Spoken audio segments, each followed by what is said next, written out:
සාදු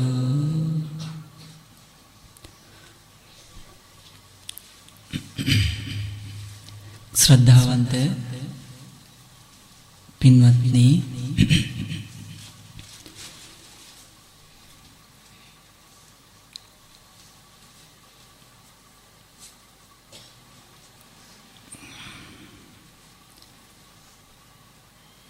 බුද්ධ ශාසනයක් මේ ලෝකේ ඇති වුණාට පස්සේ බුද්ධිමත් දෙවි මිනිසුන්ට ජීවිතේ සුවපත් කරගන්නට අවස්ථාව සැලසෙනවා.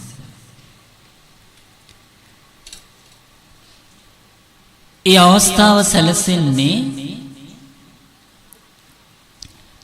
ඒ බුදුරජාණන් වහන්සේට ඇහුම්කන් දීමෙන්. ඒ ශ්‍රී සද්ධර්මයට ඇහුම්කන් දීමෙන්. ආර්ය මහා සංඝරත්නයට ඇහුම්කන් දීමෙන්.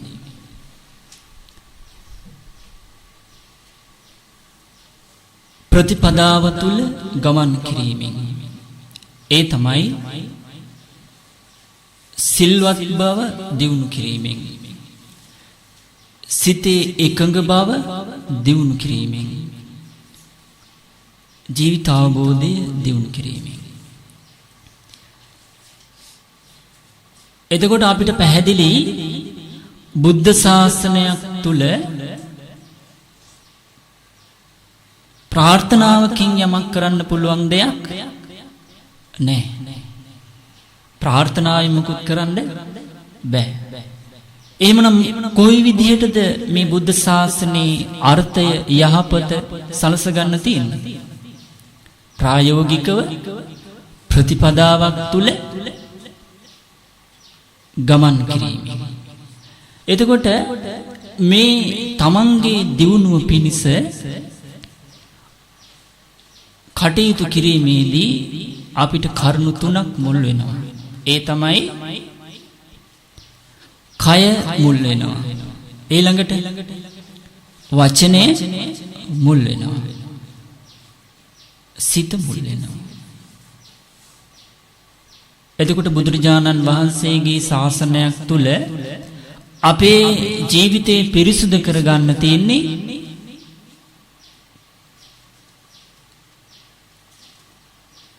සිත, කය, වචනයයි. එතකොට අපේ ජීවිතේ පිරිසිදු වෙන්න පටන් ගන්නවා. සිත, කය, වචනය පිරිසිදු කර ගැනීම පිණිස තමයි බුදුරජාණන් වහන්සේ 45 වසරක් පුරාවට නොයේකුත් වචන ඔස්සේ, නොයේකුත් උපමා ඔස්සේ අපිට මේ ධර්මයේ කියා දුන්නේ. ඇයි මේ දේශනාවල විවිධත්වයක් තියෙන්නේ? දේශනාවල විවිධත්වයක් තියෙන පින්වතුනි, අපි එකිනෙකාගේ ජීවිතවල මේ ධර්මය අවබෝධ කර ගැනීමේ වාසනා ගුණවල වෙනස්කම් තියෙනවා. තේරුණා නේද? වෙනස්කම් තියෙනවා. අන්නේ වෙනස්කම් නිසායි බුදුරජාණන් වහන්සේට මේ ධර්මය නොයේකුත් වචන ඔස්සේ, නොයේකුත් උපමායන් ඔස්සේ කියා දෙන්න සිද්ධ වුණේ. ඉතින් ඒ නිසා බුදුරජාණන් වහන්සේගේ ධර්මයේ තුලින් කරන්නේ මෙලව සැපය ඇති කරලා දෙනවා, පරලොව යහපත ඇති කරලා දෙනවා. ඒ වගේමයි සතර අපායෙන් නිදහස් කරනවා, කාම ලෝකයෙන් සදාටම නිදහස් කරනවා. සසර දුකින්, මේ සසරට ආйти ඉපදීම, ජරා මරණ ශෝක වැළපීම් දුක් දුම්නසින් පිරිච්ච මේ ඇසින් කනින් නාසයෙන් දිවෙන් කයින් මනසින් මුළුමනින්ම නිදහස් කරනවා. එතකොට බුද්ධ ශාසනයක් ලැබිච්ච කෙනෙක් මුණ ගැහිච්ච කෙනෙක් තේරුම් ගන්න ඕන මේ බුද්ධ ශාසනයේ අර්ථය මොකක්ද? ශ්‍රාවකෙක් විසින් ඇති කරගත යුතු ඉලක්කය මොකක්ද? කියන කාරණය ශ්‍රාවකයන් විසින් දැනගෙන තියෙන්න ඕනේ. එහෙම නැත්නම් අපිට මේ බුද්ධ ශාසනයේ අවබෝධය කරා යන්න බෑ. මේ බුද්ධ ශාසනයේ යහපත සලස ගන්න බැරුව යනවා. දිනුවක් කරා යන්න බැරුව යනවා. අර කලින් කතා කරපු යහපත සලස ගන්න බැරුව යනවා. එතකොට අපිට මේක එකපාර තේරෙන්නේ නැත්තම් ඔබට හිත පහදවා ගන්න පුළුවනි සංඝයාගේ ගුණ. සංඝ ගුණ. පළවෙනි ගුණය මොකක්ද? සුපටිපන්නෝ භගවතු ශාවක සංඝෝ. සුපටිපන්නෝ අකුසල් මුල් තුනක් තියෙනවා මේ සසරගත සත්වයාගේ හිත කෙලෙසන. ඒ තමයි රාග, දේශ, මෝහ. මෙන්න මේ අකුසල් මුල් ඉතිරි නැතුව නිරුද්ධ කිරීමේ ප්‍රතිපදාවෙන් යුක්තයි. ඒ සඳහා සීය වීරිය නුවණ දියුණු කරන පිරිසක්. කාගේ ශ්‍රාවකයෝ? ඒ භාග්‍යවත් බුදුරජාණන් වහන්සේගේ ශ්‍රාවකයෝ. ඒ ශ්‍රාවක පිරිස කීආකාරද? 4 ආකාරයි. භික්ෂු භික්ෂුණී, උපාසක උපාසිකා. එහෙමනම් කෙනෙක් මේ බුද්ධ ශාසනයට භික්ෂුවක් වේවා, භික්ෂුණියක් වේවා, උපාසක වේවා, උපාසික කෙනෙක් වේවා, මේ සියලු දෙනාගේම ඉලක්කය මොකක්ද? මෙලව පරලව අහිත පිනිස, දුක් පිනිස, පීඩා පිනිස, වදයක් පිනිස පවතින සතරමා අපායට ඇද දමන, සසර දුකට ඇද දමන මූලික කරුණු තුන තමයි රාග, දේශ, මෝහ. මෙන්න මේ අකුසල් මුල් දුරු කිරීම තමයි බුදුරජාණන් වහන්සේගේ සිව්වණක් පිරිසේ ඉලක්කය. එතනින් එහාට ඉලක්කයක් නැහැ. මොකද බුදුරජාණන් වහන්සේ දුකින් නිදහස් වෙන ප්‍රතිපදාව වශයෙන් දේශනා කළේ ආර්ය අෂ්ටාංගික මාර්ගය.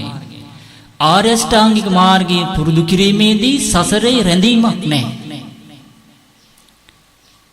සසර නමින් තියෙන්නේ මේ ඇසේ පැවැත්මයි, කනේ පැවැත්මයි, නාසයේ දිවේ කයේ මනසේ පැවැත්මයි. මේ එකකවත් නැවත්මක් නැහැ. මේ වගේ නිදහස් වීමක් තියෙන්නේ. ඉතින් ඒ නිසා පින්වතුනි, ඔබ මේ බුද්ධ ශාසනයේ අර්ථය අල්ලගන්න. බුද්ධ ශාසනයේ අර්ථය අල්ලගන්න. මේ ලැබිච්ච මනුස්ස ජීවිතේ වටිනාකම ඔබ හිතන්න. මනුස්ස ජීවිතේ වටිනාකම තේරෙන්න නම්, බුද්ධ ශාසනයේ වටිනාකම තේරෙන්න නම් එයා සිහි කරන්න ඕන කාමයන්ගේ ආදීනව, සතර මහා අපාය අනතුර, ජාති ජරා මරණ ශෝක වැළපීම් දුක් දුම්නස් වලින් තමයි යන්න තියෙන්නේ.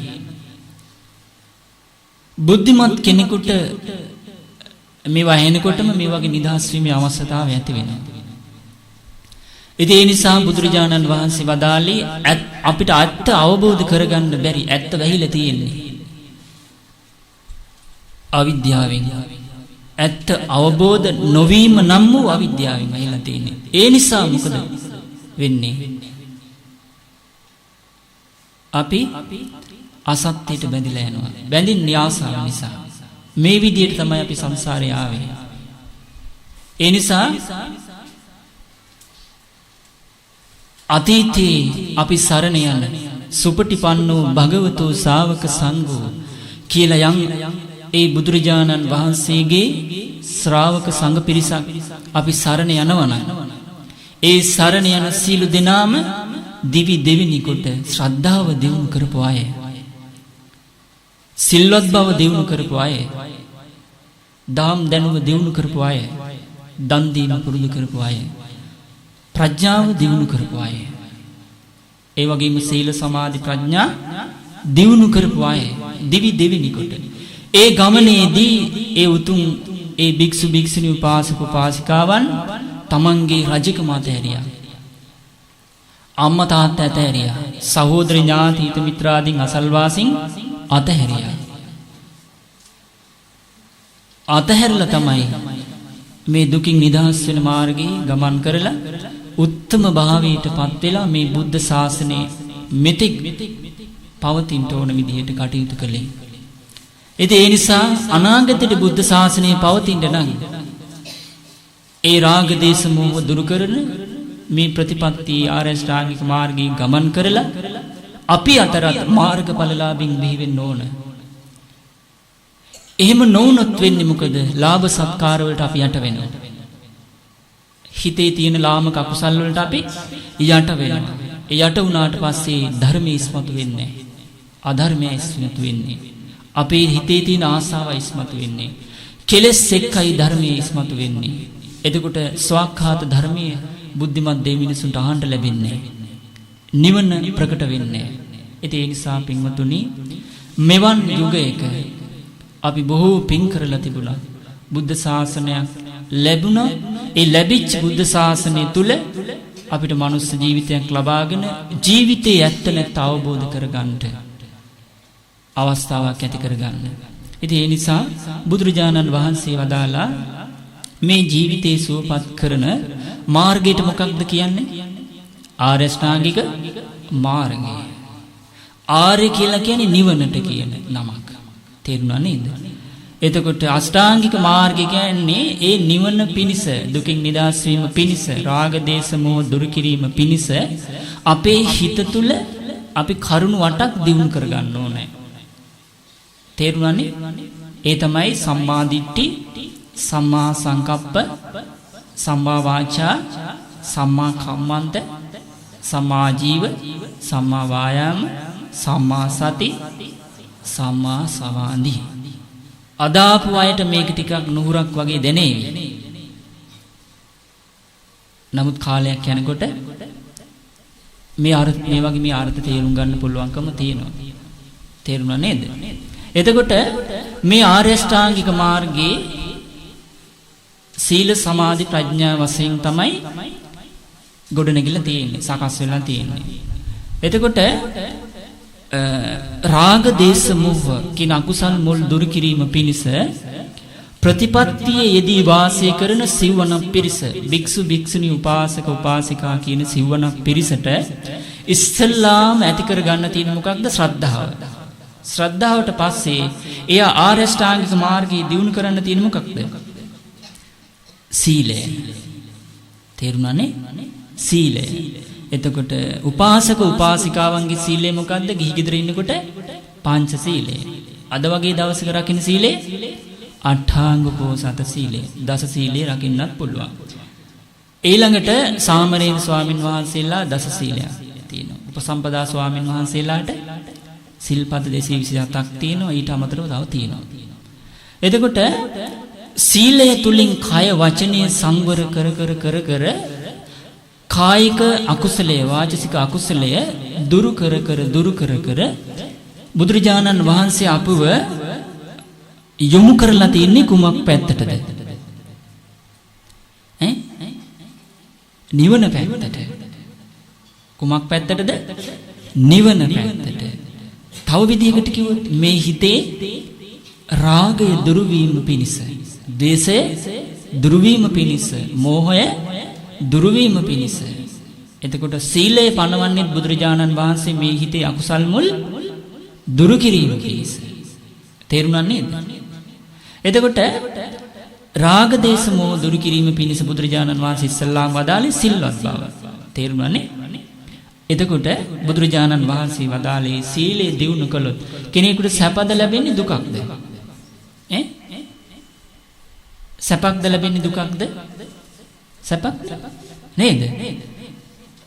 ටිකක් නිදිමත ගතිය තියෙන වගේ නේද? මොකද බුදුරජාණන් වහන්සේගේ ධර්මය අහගෙන ඉන්නකොට අතීතයේ අපි අහලා තියෙනව නේද? අරහත්ත්වයටපත් වුණා කියලා, අනාගාමී වුණා කියලා, සකදාගාමී වුණා කියලා, සෝතාපන්න වුණා, ධම්මානුසාරී සද්ධානුසාරී වුණා කියලා අහලා තියෙනව නේද? එහෙම වෙන්න හේතුව මොකක්ද? ඒ ධර්මයේ තා කැමැත්තෙන් අහලා තියෙනවා. ඇයි ඒ ධර්මයේ තුලින් කියලා දෙන්නේ කාගේ ජීවිතේද? තමන්ගේ සැඟවිච්ච ජීවිතේ මමත්වයෙන් පිළිගත්ත දුක්ෙන් පිරිච්ච ජීවිතය ගැන කියලා දෙනකොට බුද්ධිමත් කෙනෙකුට ඒ ධර්මය අහන්න අවශ්‍යතාවයක් ඇති වෙනවද නැද්ද? ඇති වෙනවද නැද්ද? ඇති වෙන්න ඕන. හැබැයි බුද්ධිමත් කෙනෙකුට. දැන් ඔබ හිතලා බලන්න මේ පින්වතුන් සියලු දෙනා දැන් මේ අසපුවේ ඉන්නවා. ඔබ දන්නේ හවසට හරි හෙට උදේට හරි මෙතන යනවා. යන්න කලින් අපි කියනවා මේ සියලු දෙනාම මෙතන යනකොට විශාල අමනුෂ්‍යයන් පිරිසක් මග රැඳිලා ඉන්නවා. අපි ආයුධ තියාගෙන මේ පින්වතුන් පේන්නේ සියලු දෙනා ඝාතනය කිරීමේ අදහසින්. ඔන්න අපි දැන් කියනවා. එතකොට ඔබට අපි කියනවා ඒ නිසා ඔබ ආපු පාරෙන් යන්න එපා. මේ පැත්තෙන් යන්න කියලා කිව්වොත් ඔබ ඒ කතාවට ඊටා ඌමනාවෙන් කැමැත්තෙන් ඇහුම්කන් දෙනවද නැද්ද? දැන් මේ කතාවට ඇහුම්කන් දුන්නා නේද? ඇයි? අපි කැමති අපේ ජීවිතයට අනුතරක් නැතුව පවත්වන්න. තේරුණා නේද? පින්වතුනි ඕක తాවකාලික අනුතරක්. ඔయిత වඩා අනුතරක් බුදුරජාණන් වහන්සේ අපිට තිබෙන බව වදාලා. ඒ තමයි කිසි කෙනෙකුට වළක්වන්න බැරි. නමුත් අවබෝධ කළ යුතු සත්‍යයට අයිති කරුණු ටිකක්. ඒ අනුතුරු මොනවද? අපි වයසට යනවා. නතර කරන්න පුළුවන්. ලෙඩ වෙනවා. නතර කරන්න පුළුවන්ද? ජරාවටපත් වෙනවා. නතර කරන්න පුළුවන්ද? මරණයටපත් වෙනවා. නතර කරන්න පුළුවන්ද? බෑ. එතකොට සාමාන්‍ය ලෝකයේ තියෙන අනතුරත් මේ කරුණු හතරෙන් යුතු අනතුරෙන් වැදගත්ම ඒ කියන්නේ භයානකම අනතුරු හතර මොනවද? අනතුරු වයසට යාම, ලෙඩවීම, ජරාව, මරණය. මේක නේද අනතුරු? ඇයි අපිට මේක අනතුරක් බව පේන්නේ නැත්තේ? අවබෝධයක් නෑ.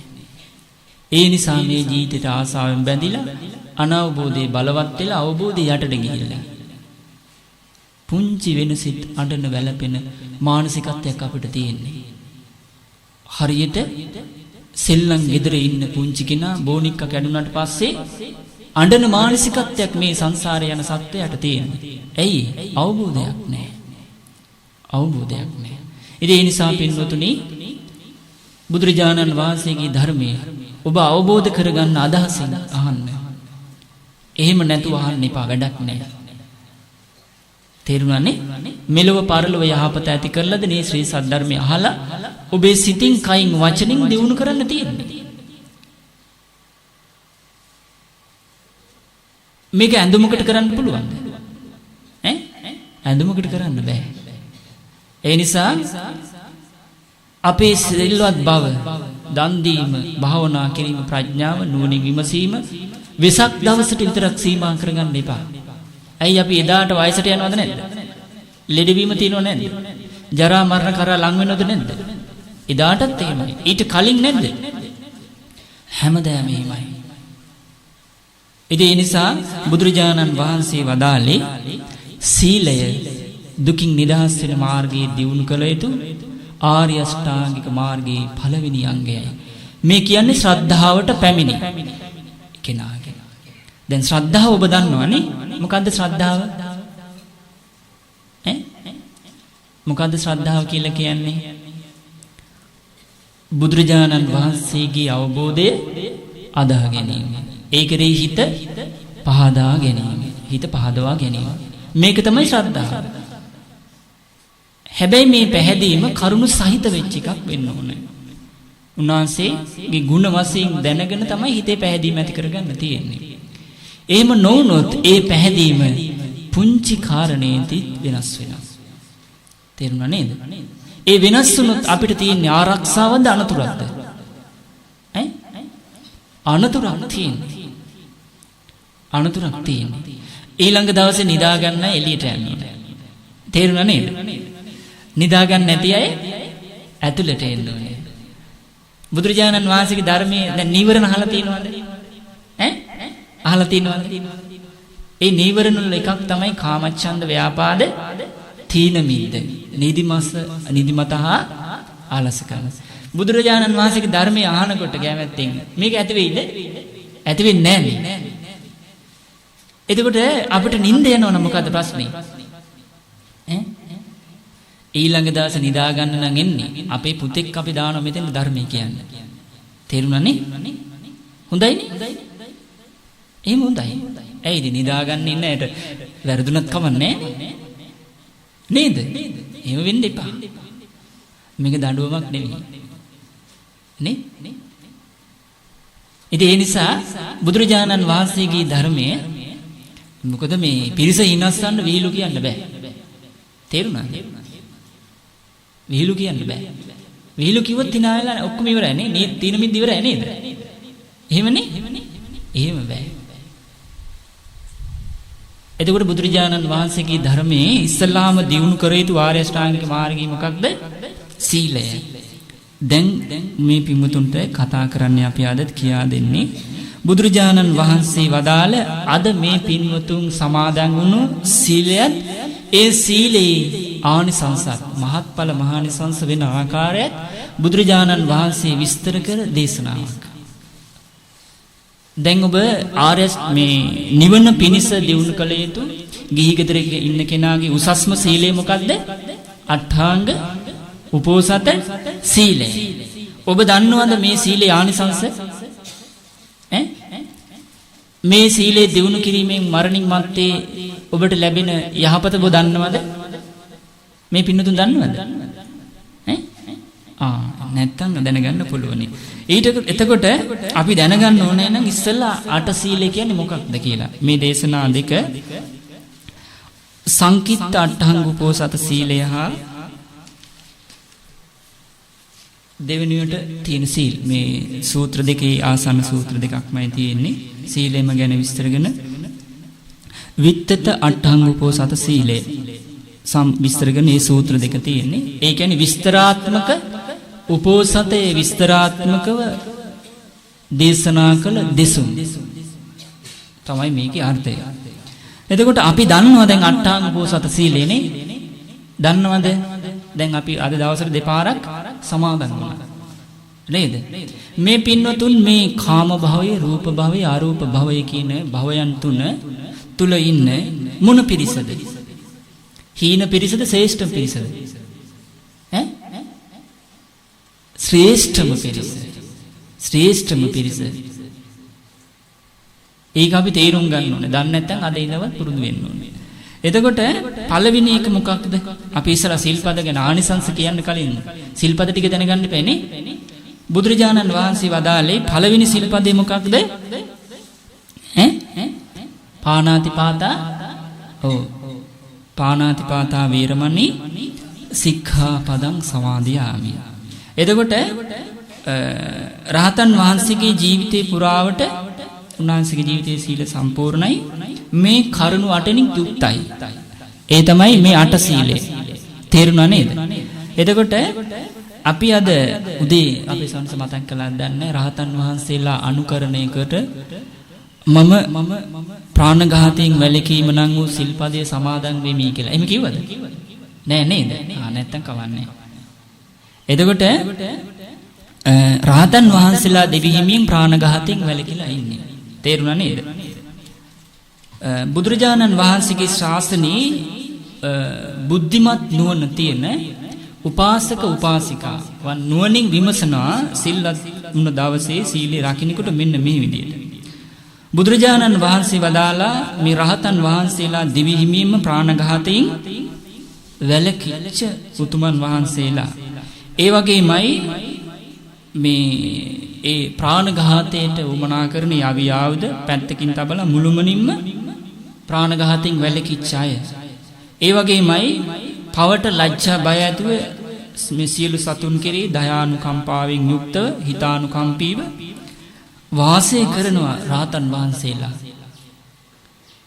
බුදුරජාණන් වහන්සේගේ ශ්‍රාවකයා උපාසක උපාසිකාවන් හිතනවා සීලේ සමාදන් වෙලා මමත් මේ අද දවසේ දහවල් කාලයත් රාත්‍රියත් මේ බුද්ධ ශාසනයේ සීල සමාධි ප්‍රඥා දියුණු කරලා උතුම් අරහත්ත්වයට පත්වෙච්ච ඒ උත්තම භාවයට පත්වෙච්ච රහතන් වහන්සේලා යම් ප්‍රාණඝාතයෙන් වැළකීම නම් වූ සිල්පදයක් රකින්නවද? මමත් අද ඒ සිල්පදයෙන් සිල්පදේ ආරක්ෂා කරන කෙනෙක් කියලා නුවණින් විමසනවා කියනවා. එතකොට එයාට ඇති වෙන්නේ සැපක්ද දුකක්ද?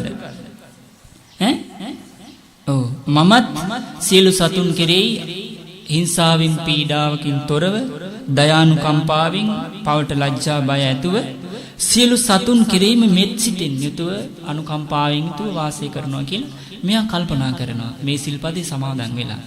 එතකොට එයා රහතන් වහන්සේලා සමාදන් වෙලා ඉන්න දිවි හිමින් ආරක්ෂා කරන සිල්පදයක් තමයි ආරක්ෂා කරන්නේ. ඔබට සතුටක් ඇති වෙනවද නැද්ද එහෙනම්? හිතන්න ඕනේ හැබැයි මේක. හිතන්න ඕනේ.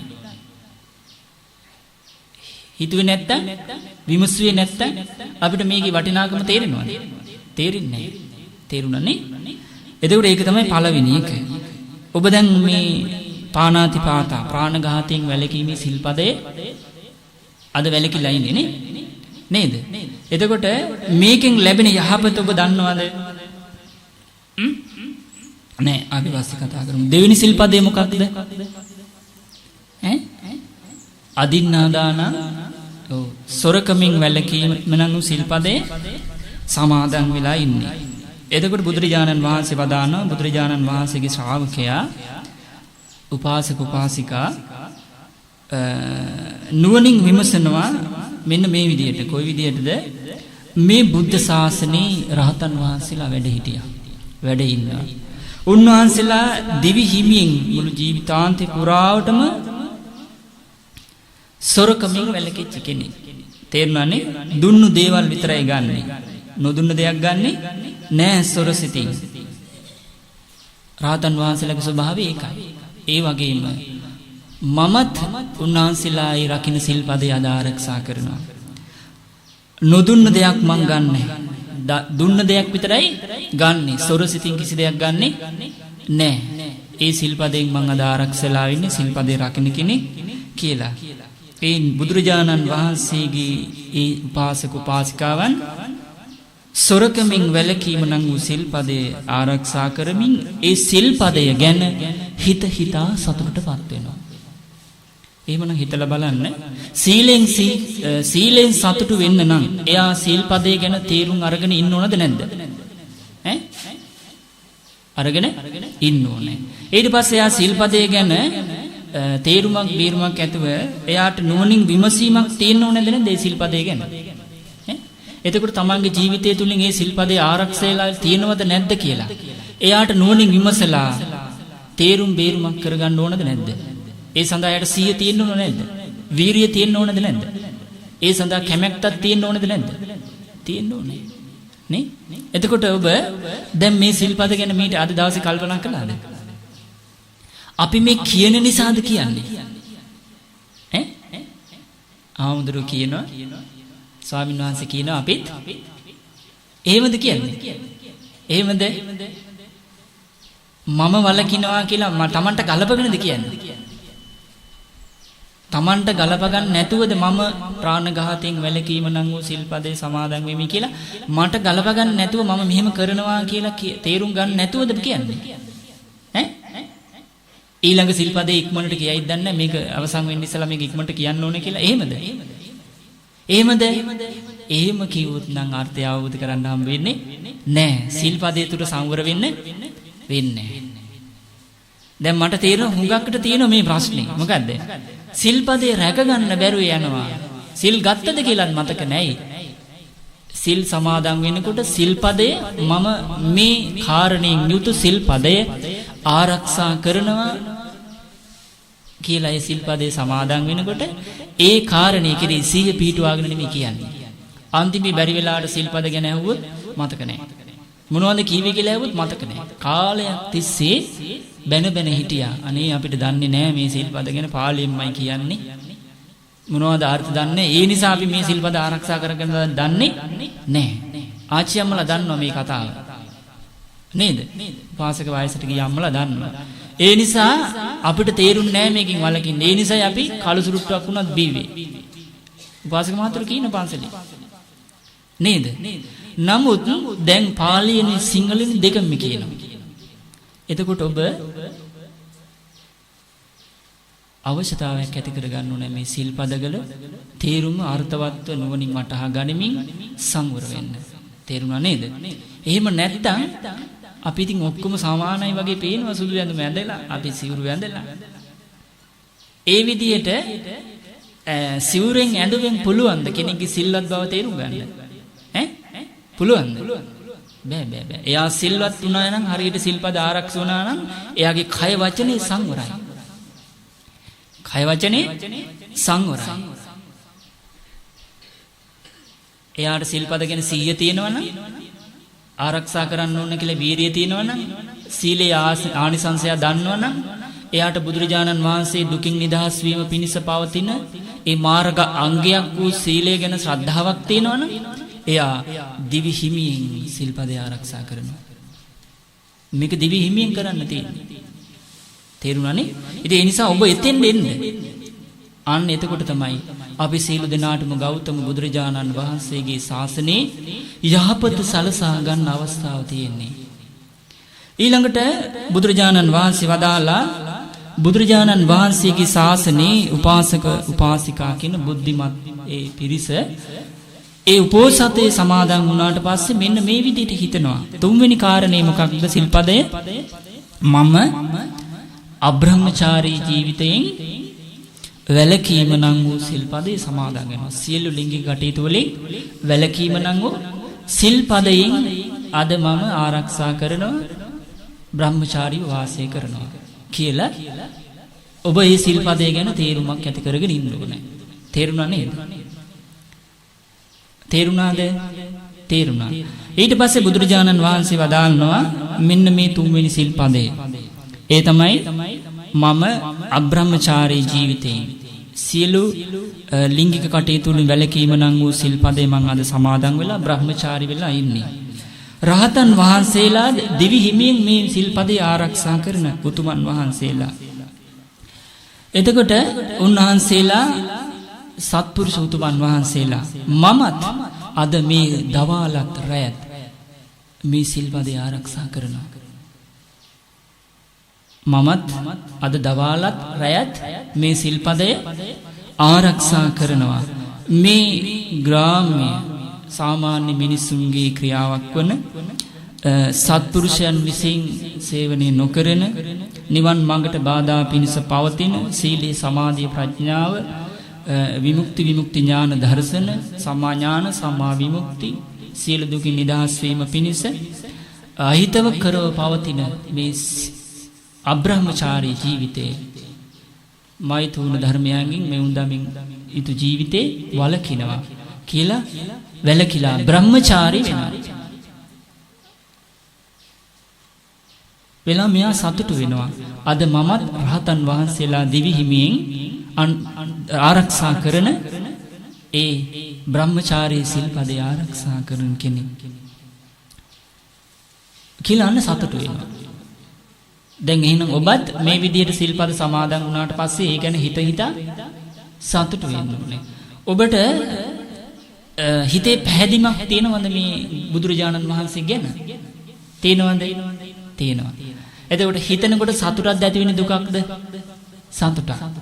එතකොට අනාගාමි උතුමන් වහන්සේලා ගැන ඔබට සතුටක් තියෙනවද? හිතේ පැහැදීමක් තියෙනවද? ඒ ගැන සිහි කරනකොට සතුටද දුකද ඇති වෙන්නේ? සතුටක්. ඒ වගේමයි සකදාගාමි උතුමන් වහන්සේලා ගැන ඔබට හිතේ පැහැදීමක් තියෙනවද? ඒ අය ගැන සිහි කරන සතුටක් ඇති වෙන දුකක්ද? සතුටක්. ඒ වගේමයි සෝතාපන්න උතුමන් වහන්සේලා ගැන ඔබට හිතේ පැහැදීමක් තියෙනවද? පැහැදීමක් තියෙනවා. සිහි කරනකොට සතුටක් ඇති වෙන්නේ දුකක්ද? දුක? සතුට. ඒ වගේමයි ධම්මානුසාරී සද්ධානුසාරී උතුමන් කෙරෙහි ඔබට හිතේ පැහැදීමක් තියෙනවද? සිහි කරනකොට ඇති වෙන්නේ සතුටක්ද දුකක්ද? සතුට. එහෙමනම් මේ උත්තම පිරිස බිහිුනේ කුමක් දිනු කිරීමෙන්ද? සීලය දිනු කිරීමෙන්, සමාධිය දිනු කිරීමෙන්, ප්‍රඥාව දිනු කිරීමෙන්. එහෙමනම් ඔබට සිල්පද ගැන සිහි කරනකොට සතුටක් තියෙනවද? එහෙනම් සතුට ඇති කරගන්න ඕන තැන මොකක්ද? සිල්පද ගැන හොඳට සිල්පද සමාදන් වෙලා අර්ථයෙන් හොඳට නුවණින් විමස දැනගෙන ආරක්ෂා කරගෙන මං ආරක්ෂා වුණා කියලා සිහි කරලා සතුටක් ඇති කරගන්නවා. තේරුණා නේද? ධර්මයේ රසාවක් නැහැ වගේ තේරෙනවද? ඈ? අමාරුයි ඇයි?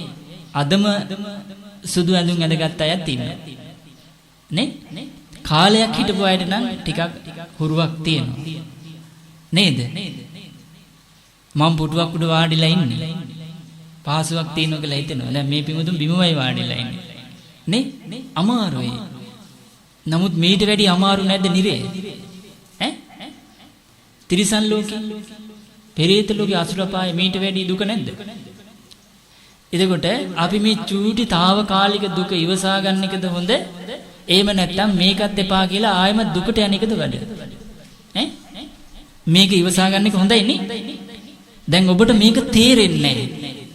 මේ වටිනාකම ධර්මයේ හැසිරීලා ඇති කර ගන්නා වූ යහපත ඔබට තේරෙන්නේ නැහැ. සීල දෙනාටම නෙවෙයි, තෝරන අය ඉන්නවා. මේකේ මේ ආනිසංස සිහි කරන්න දක්ෂ වුණා. ධර්මයේ දියුණු කිරීමෙන් ලැබෙන ආනිසංස, ධර්මයේ දියුණු නොකිරීමෙන් ලැබෙන ආදීන ඔබ සිහි කරන්න දක්ෂ නම් ඔබට තේරෙනවා මේ ධර්මයේ දියුණු කිරීමෙන් ලැබෙන වටිනාකම. එහෙම නැත්තම් තේරෙන්නේ නැහැ. සාමාන්‍ය ගමනක් ගියා වගේ තමයි. අර ඉස්සර ට්‍රිප් ගියේනේ. වන්දන ගමන් ගියේ ඒ වගේ. ගිහිල්ලා එනකොට තියෙන මහන්සියයි වේසයි බඩගින්නයි කලාන්තේ ඒවනේ නේද? ඒ වගේ අර්ථයක් නැතුව නම් ඔබ ආවේ. උදේ ඇවිල්ලා හවසට යනකොට වෙහසක් විතරයි කොණ්ඩේ අවුල් වෙලා නේද? ගෙදර ගිහපැටි අඳ මතක් වෙන්නේ. එහෙම වෙන්න පුළුවන්ද? ධර්මයේ හරියට හැසිරුණා නම් ධර්මයේ හැසිරෙනකොට සිත විතරක් නෙමෙයි මේ සැහැල්ලු වෙන්නේ. එහෙනම් කයත් සැහැල්ලු වෙනවා. කයත් සැහැල්ලු වෙලයි හිත දියුණු වෙලා යන්නේ. ඉතින් ඒ නිසා ඔබ තේරුම් ගන්න මේ ධර්මයේ වටිනාකම දියුණු කිරීමත් සමග අර්ථ අවබෝධ කරගෙන සතුටු වෙන්න පුළුවන් එකක්. තේරුණා නේද? ඊට පස්සේ බුදුරජාණන් වහන්සේ වදාලා මේ බුදුරජාණන් වහන්සේගේ ශ්‍රාවකයා හතරවෙනි සිල්පදය ගැනත් හිතනවා මෙන්න මේ විදිහට. රහතන් වහන්සේලා දිවි හිමියෙන්ම බොරු කීමෙන් වැළකීච්ච කෙනෙක්. බොරු කීමෙන් වැළකීච්ච කෙනෙක්. උන්වහන්සේලා ඇත්තෙන් ඇත්ත ගලපලා කියන අය. නිකමටවත් බොරු කියන අය නෙවෙයි. විශ්වාසවන්ත වූ කතා කරන අය. කිසිම කෙනෙක් මේ ලෝකේ රවටන්නේ නැහැ. සත්‍යවාදී. කවුද බුදුරජාණන් වහන්සේගේ ශාසනයේ පහළ වෙන උත්තම පිරිස? කවුද? රහතන් වහන්සේලා. ශ්‍රාවකයා කල්පනා කරනවා මමත් උන්වහන්සේලා දිවි හිමියෙන් මුසාවාදයෙන් බොරු කීමෙන් වැළකීච්ච අය. උතුමන් වහන්සේලා. මමත් අද එතුමන් වහන්සේලා ආරක්ෂා කරන දිවි හිමියෙන් බොරු කීමෙන් වැළකීම සිල්පදේ ආරක්ෂා කරගෙන ඉන්නේ. මමත් අද ඇත්ත කියන කෙනෙක්. මුළුමනින්ම බොරුවෙන් වැළකීලා ඇත්තෙන් ඇත්ත ගලපලා කතා කරන සත්‍යවාදී කෙනෙක්. සත්‍යවාදී කතාවේ ස්ථීරවම පිහිටන්ට උපකාර වෙන ඒ සිල්පදේ ආරක්ෂා කරන කෙනෙක්. මෙන්න මේ විදිහට මෙයා කල්පනා කරනකොට කියනවා බුදුරජාණන් වහන්සේ වදාලා ඒ කිනාට සතුටක් ඇති වෙනවා. කාවද අනුකරණය කරන්නේ? රාතන් වහන්සේලා. එතකොට එයාටගේ ජීවිතේට ආරක්ෂාවක්ද තියෙන්නේ අනාරක්ෂාවක්ද? ඈ? ආරක්ෂාවක්. නේ? ප්‍රාණඝාතයේ කිරීමෙන් කෙනෙකුට තියෙන ආරක්ෂාවක්ද අනාරක්ෂාවක්ද? ඈ? ප්‍රාණඝාතයේ කිරීමෙන් තියෙන කෙනෙකුට ආරක්ෂාවද අනාරක්ෂාවද? ඈ? අනාරක්ෂාව. එහෙනම් වැළකීමෙන් ආරක්ෂාව. දැන් අපි කැමති වෙන්නේ මොකේටද? ආරක්ෂාවටයි. එතකොට ආරක්ෂාව නමින් අපි වලකින්න තියෙන්නේ මොකෙන්ද? ඇති කරගන්නේ කොහොමද? බොරු කීමෙන් වැළකීච්ච කෙනෙක්. ඊළඟට බුදුරජාණන් වහන්සේගේ ශ්‍රාවකයා හිතනවා සිල් සමාදන් වෙලා මම මේ අද දවල්ුත් රැත් රහතන් වහන්සේලා දිවි හිමියෙන්ම ආරක්ෂා කරගෙන ඉන්නේ මේ ප්‍රමාදයට හේතු වන මද්ද්‍රව්‍ය මත්පැන් පානයක් ඇද්ද මම ඒකින් අද වැළකීච්ච කෙනෙක් කියලා කල්පනා කරනවා කියනවා. තේරුණානේ? කල්පනා කරනවා. එතකොට යාට ඇති වෙන්නේ මොකද්ද? සතුට.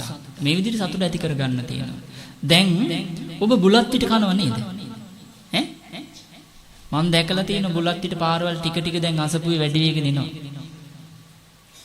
ඒක දිනුවන්ත පිරිහීමක්ද? ඔව්. අපේ ආවාසේ ළඟටම ඇවිල්ලා බුලත් කියලා පාර. ඔබ දැකලා ඇතිනේ. ඊට පස්සේ යන්නේ කොහාටද බුලත් කියලා පාර? ඇතුළට යනවා. ඇතුළට යනවා. ඒක දිනුවන්ත පිරිහීමක්ද? ඔව්. මේකෙන් සීලය කැඩෙනවද දිනු වෙනවද? චතුරාර්ය සත්‍ය ධර්මයේ නිරන්තරයෙන් ආන නමස්කාර වේවා තුනුරුවන්ට සමදෑම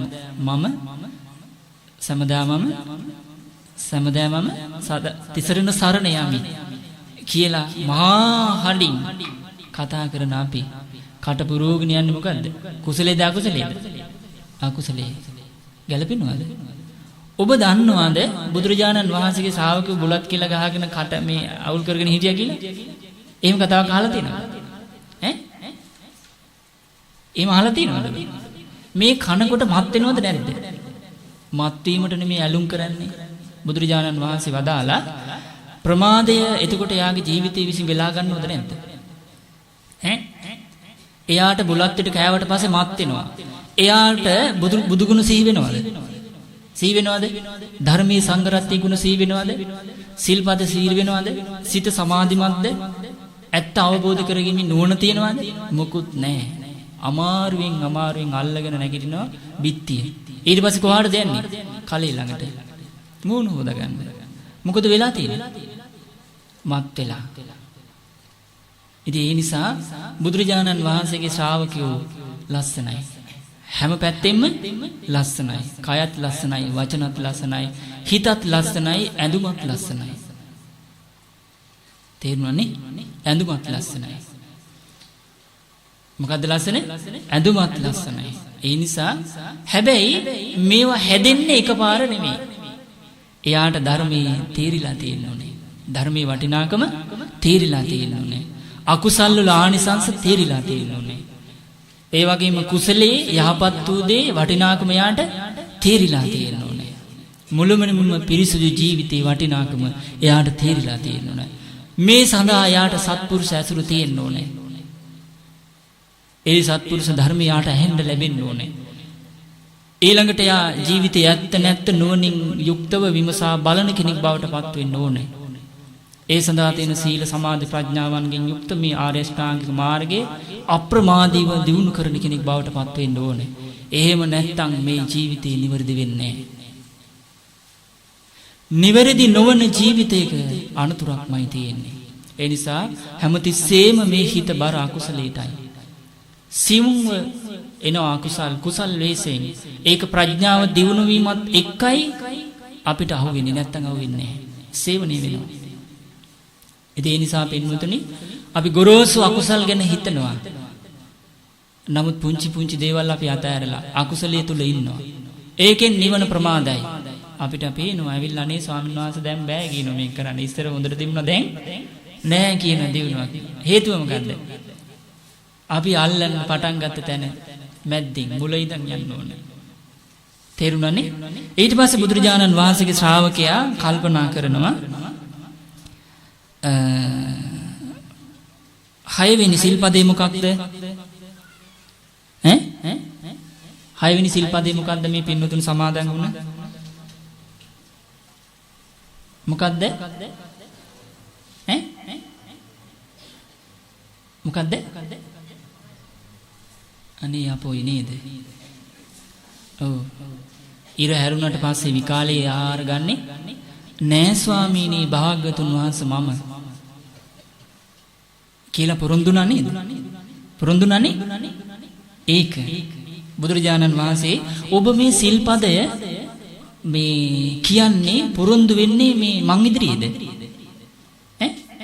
නෑ එහෙනම් ගෞතම සම්මා සම්බුදුරජාණන් වහන්සේ ඉදිරියේ මේ කියන්නේ ස්වාමීනි මම අද සිල් උපෝසත දවසේ මම ස්වාමීනි භාග්‍යතුන් වහන්සේ විකාලේ ආහාර ගන්නෙ නෑ. ඔබ වහන්සේ ඉදිරියේ මම දිවුරනවා. ප්‍රකාශ කරනවා. මම මේ සිල්පදේ ආරක්ෂා කරනවා ස්වාමීනි කියලා පොරොන්දු වෙනවා. බුදුරජාණන් වහන්සේගේ ශ්‍රාවකයා සත්‍යවාදී නේද? සත්‍යවාදී. එතකොට ඔබ ඒ විදියට ගෞතම බුදුරජාණන් වහන්සේ ඉදිරියේ නම් මේක පොරොන්දුනේ ආරක්ෂා කරන්න සැබෑවටම කැමැත්තක්, ඌමනාවක්, ආසාවක්, බලාපොරොත්තුවක්, අදිෂ්ඨානයක් තියෙන්න ඕනද නැද්ද? ඈ? තියෙන්න ඕන. මේ පිළිම 7ක් තියෙනවා. සත්බුදුරජාණන් වහන්සේලා ඉදිරියේ මේ පොරොන්දු වෙන්නේ නේ? නමුත් මොකද උනේ? එක වේලක් ඉවරයි සිල්පද කැලේ ආයෙ සිල් ගන්න උනා. එතකොට බුදුරජාණන් වහන්සේට මොකක්ද උනේ අපේ අතින්? බොරුවක් කියුණානේ. බඩ ලොකු වුණා සිල්පදේ. මොකක්ද උනේ? ඈ? මොකක්ද උනේ? සිල්පදේ කුඩා වුණා. තේරුණාද? මේ භික්ෂුණීන් වහන්සේලා මේ පින්වතුන් හිතන්න එපා. අනේ ඉතින් ස්වාමින් වහන්සේලාට ඉන්න පුළුවන් වුණාට අපිට එක වේලක් නැතුව ඉන්න බෑ. එහෙම එකක් නෑ. අපි ඔක්කොම සතර මහා ධාතුකින් හැදිච්ච කයක් තියෙන්නේ. නේද? අත්හැරීම දිනු කරගෙන යන්න තියෙන්නේ. ආහාරයට ආසාවක් තියෙනවා. ඒක අවබෝධ කරන්නයි බුදුරජාණන් වහන්සේ මේ විදිහට සිල්පද පනවන්නේ. එකපාර නෙමෙයි ටික ටික. තේරුණාද? ආහාරය කෙරේ තියෙන ආසාව දුරු කරගත්තොත් එයා කවුද? ඈ? අනාගාමී. ආයෙ බත්මාලු කන්න මෙහෙ ඉන්නේ නැහැ. තේරුණානේ? ආයෙ මේ කුඹුරු ගොවිතැන් කර කර ඊපස්සේ යන්න අවශ්‍යතාවයක් ඇති වෙන්නේ නැහැ. ඒ વિશે ඉක්මවා යනවා. එතකොට සිල්පද ගැන ආරක්ෂාවක් අපි වටිනාකම තේරෙනවා නම් දන්නවනම් දන්න කෙනා කරනවා. දන්න කෙනා කරනවා සතුටින්. එක දවසක් බුදුරජාණන් වහන්සේ පිණ්ඩපාත වැඩියට පස්සේ ගමකට වැඩියා. වැඩියට පස්සේ මොකද මේ ගමටම වැහුණා මාරයා. වැහිලා මිනිස්සුන්ට දන් දෙන්න බැරි වෙන්න සැලැස්සුවා. භාග්‍යතුන් වහන්සේ යනවා වඩිනවා. ගෙදරක් පාස වඩිනු දාන්නේ නැහැ. ආපහු වැඩියා. කුටියට. වැඩියට පස්සේ මාරයා පෙනී හිටලා කිව්වා භාග්‍යතුන් වහන්සේ මොකද අද දාන්නේ නැහැ වගේනේ. අනාවරණ ඥානීය තියෙන බුදුරජාණන් වහන්සේ මේ ලෝකේ කවුරුනම් වෙන දකීද? මාරය. ඇයි ඔබ දානි වැරද්දුවේ? භාග්‍යතුන් වහන්සේ ආපහු වඩින්න මම දානි සලස්වන්නම් කිව්වා. නෑ ඔයාගේ දානි මට ඕනේ නෑ මම ප්‍රීතිය අනුභව කරලා ඉන්නවා කියනවා. මොකද්ද මේ ප්‍රීතිය? උන්වහන්සේ සම්බුද්ධත්වයේ ඇති කර ගැනීම පිණිස යම් කුසල ධර්මයන් දියුණු කළා නම් ඇති කරගත් අවබෝධ ඥානයක් ඇත්නම් ඒ තුල හිත පවත්ව සතුටු වෙනවා. ඔන්න බලන්න. ඒ කියන්නේ පින්වතුනි මම ප්‍රාණ විකාලේ ආහාර ගැනීමෙන් වැළකීම නම් සිල්පදේ ආරක්ෂා කරමි කියවන ඒ සිල්පදේ මම ආරක්ෂා කරා මට සතුටක් නේ. රහතන් වහන්සේලා ගැන හිතන්නේ ඒ විදිහට සතුට වෙලා යන්න තියෙනවා නේද? දුක්ඛ හට ගන්න යමක් ඇද්ද? ඒ කෙරෙහි අපේ හිතේ යම් නොයල්මක් තියෙනවා නම් නොයල්ම හැට ගන්න උපකාරක යමක් තියෙනවා නම් අපිට ඒ මුල් කරගෙන සතුටක් දැති වෙන්නේ දුකක්ද? සතුටක් දැදෙන දුකද? සතුටක් නේ. ඒක ටිකක් අමාරු කාරණයක්. ඊට පස්සේ අපි බලමු 6 වෙනි සිල්පදේ තමයි විකාලී ආහාර. 7 වෙනි එක මොකක්ද? බුදුරජාණන් වහන්සේගේ ශ්‍රාවකයා හිතනවා කියනවා මම අද සිල් සමාදන් වෙච්ච කෙනෙක් උපෝසතේ. බුදුරජාණන් වහන්සේගේ ශාසනයේ රහතන් වහන්සේලා වැඩ හිටියා. උන්වහන්සේලා දිවි හිමියෙන්ම නටපු අය නෙවෙයි. වැලකිච්ච අය. ඒ වගේමයි සින්දු කියන්න ගියේ නැහැ. වයන්න ගියේ නැහැ. කෙලිස් හට ගන්න දර්ශන බලන්න ගියේ නැහැ. මල් සුවඳ විලුම් ආදිය දරන්න ගියේ නැහැ. සැරසෙන්න ගියේ නැහැ. විසිතුරු ලෙස සැරසෙන්න ගියේ නැහැ. මේ ඔක්කොගෙම වැලකිච්ච කෙනෙක්. කරාමු දාලා ඉන්නවද අද? අටවෙනි සිල්පදේ බලන්න. නැටුම් 7 වෙනි. නැටුම්, ගැයුම්, වාදන, විකාර දර්ශන නැරඹීම, මල් සුවඳ විලවුම් සැරසීම. කරාමු දාලා ඉන්නේ මොකටද? සැරසෙන්නේ නේ. සැරසෙන්නේ නේද? ඔබම කියන්නේ සැරසෙන්නේ නේද? එනම් ප්‍රශ්නයක් විසුතුරු ලෙස සැරසෙන්න තමයි දාලා තියෙන්නේ. සිල්පදේ ප්‍රශ්නය. නොදන්නවා කියලා නෑ. අපිට දේශනාවේ තියෙනවා ආපත්‍ති වරද. තේරුණාද? දැන් අපිට සිල්පදයක් තියෙනවා මුදල් බාර ගන්න බෑ. ඒක ආශ්‍රමණ අසාක්‍ය පුත්‍ර ක්‍රියාවක්. බුදුරජාණන් වහන්සේ වදාළ ඒකයි. එතකොට කවුරු හරි දායක උපාසක පින්වතෙක් ඇවිල්ලා යම්කිසි පිරිකරක් පූජා කරනවා. ඔය අස්සේ ලියුම් කවර එක දාලා තිනු සල්ලි. අපිට පේන්නේ නැහැ. පේන්නේ නැහැ. හොඳට බලනවා සිල්පදේ ආරක්ෂා කරන කෙනෙක්. උපසම්පදා ස්වාමීන් වහන්සේ නමක් කියනවා. බලනවා හොඳට විකාලේ ආහාර පිළිගන්න බෑ කන බොන දේවල්. ඒවවද්ද කියලා බලලා ඒව පිළිගන්නෙත් නැහැ. ඊට පස්සේ සල්ලි තියනවා නම් ඇයි අපි පන්සල් ආශ්‍රිතවනේ හිටියේ. ඕන දෙයක් ඉස්සෙල්ලම දෙන්නේ සල්ලි. එහෙම නේද? බුදුරජාණන් වහන්සේ වදාලා ඒවන් අවස්ථාවක හොඳට බලලා තියනවාද කියලා බලන්න නෑ. මොකුත් නෑ. නමුත් ගියාට පස්සේ බලනවා පිරිකර. බලනකොට ඇන්කර් පැකට් එක කඩලා ඇතුළට මේ ලියුම් කවර එක රුපියල් 1000ක් දාලා. බුදුරජාණන් වහන්සේ වදාලා එවත වරදා. පිරිසිදු භාවයට කිලුටක්. කුසල් සිත පහළට ඇදදලමා. ඔන්න බලන්න අපේ භ්‍රමචාරී ජීවිතේ ආරක්ෂා කරන්න බුදුරජාණන් වහන්සේ සිල්පද පනවලා තියෙන ක්‍රමයේ තුල අපිට ආරක්ෂා වෙන්න තියෙන ක්‍රමය. අපි දන්නේ නැහැ මේක.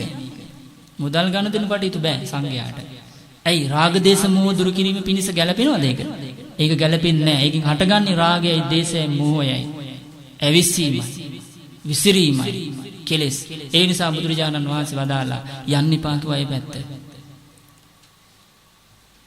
එතකොට එහෙමනම් ඊළඟ දවසේ ඉතින් දැන් මෙතනින් එහාටත් කරාම ගැන ප්‍රශ්නයක් තියෙනවා. ඊට පස්සේ බුදුරජාණන් වහන්සේගේ ශ්‍රාවකයා ඇතින රහතන් වහන්සේලා දිවිහිමියෙන් මේ සිල්පද ආරක්ෂා කරනවා. මමත් අද දවසේ මේ රැය දවාලත් උන්වහන්සේලා අනුකරණය කරමින් ඒ සත්පුරුෂ උසුමන් වහන්සේලා අනුකරණය කරමින් මේ සිල්පදේ ආරක්ෂා කරනවා කියලා හිත සතුට වෙනවා. තේරුණානේ? ඔබට ඒක තේරුණාද? තේරුණා. මේ ධර්මයේ ආන්ද එන්නේ අපේ අඩුපාඩු වලට ධර්මයේ ගලප ගන්නද එහෙම නැත්නම් ධර්මයේ තුලින් අපේ අඩුපාඩු හදා ගන්නද? ඈ? ඔබ කියන්න කල්පනා කළා? ඔව්. ධර්මයේ තුලින් ඇඳුමක් ඇඳ ගන්න බැරි අපිනේ. ඇඳුම අඳින්න කවුද පුරුදු කළේ? කවුද පුරුදු කළේ? මතකනේ අම්මනේ.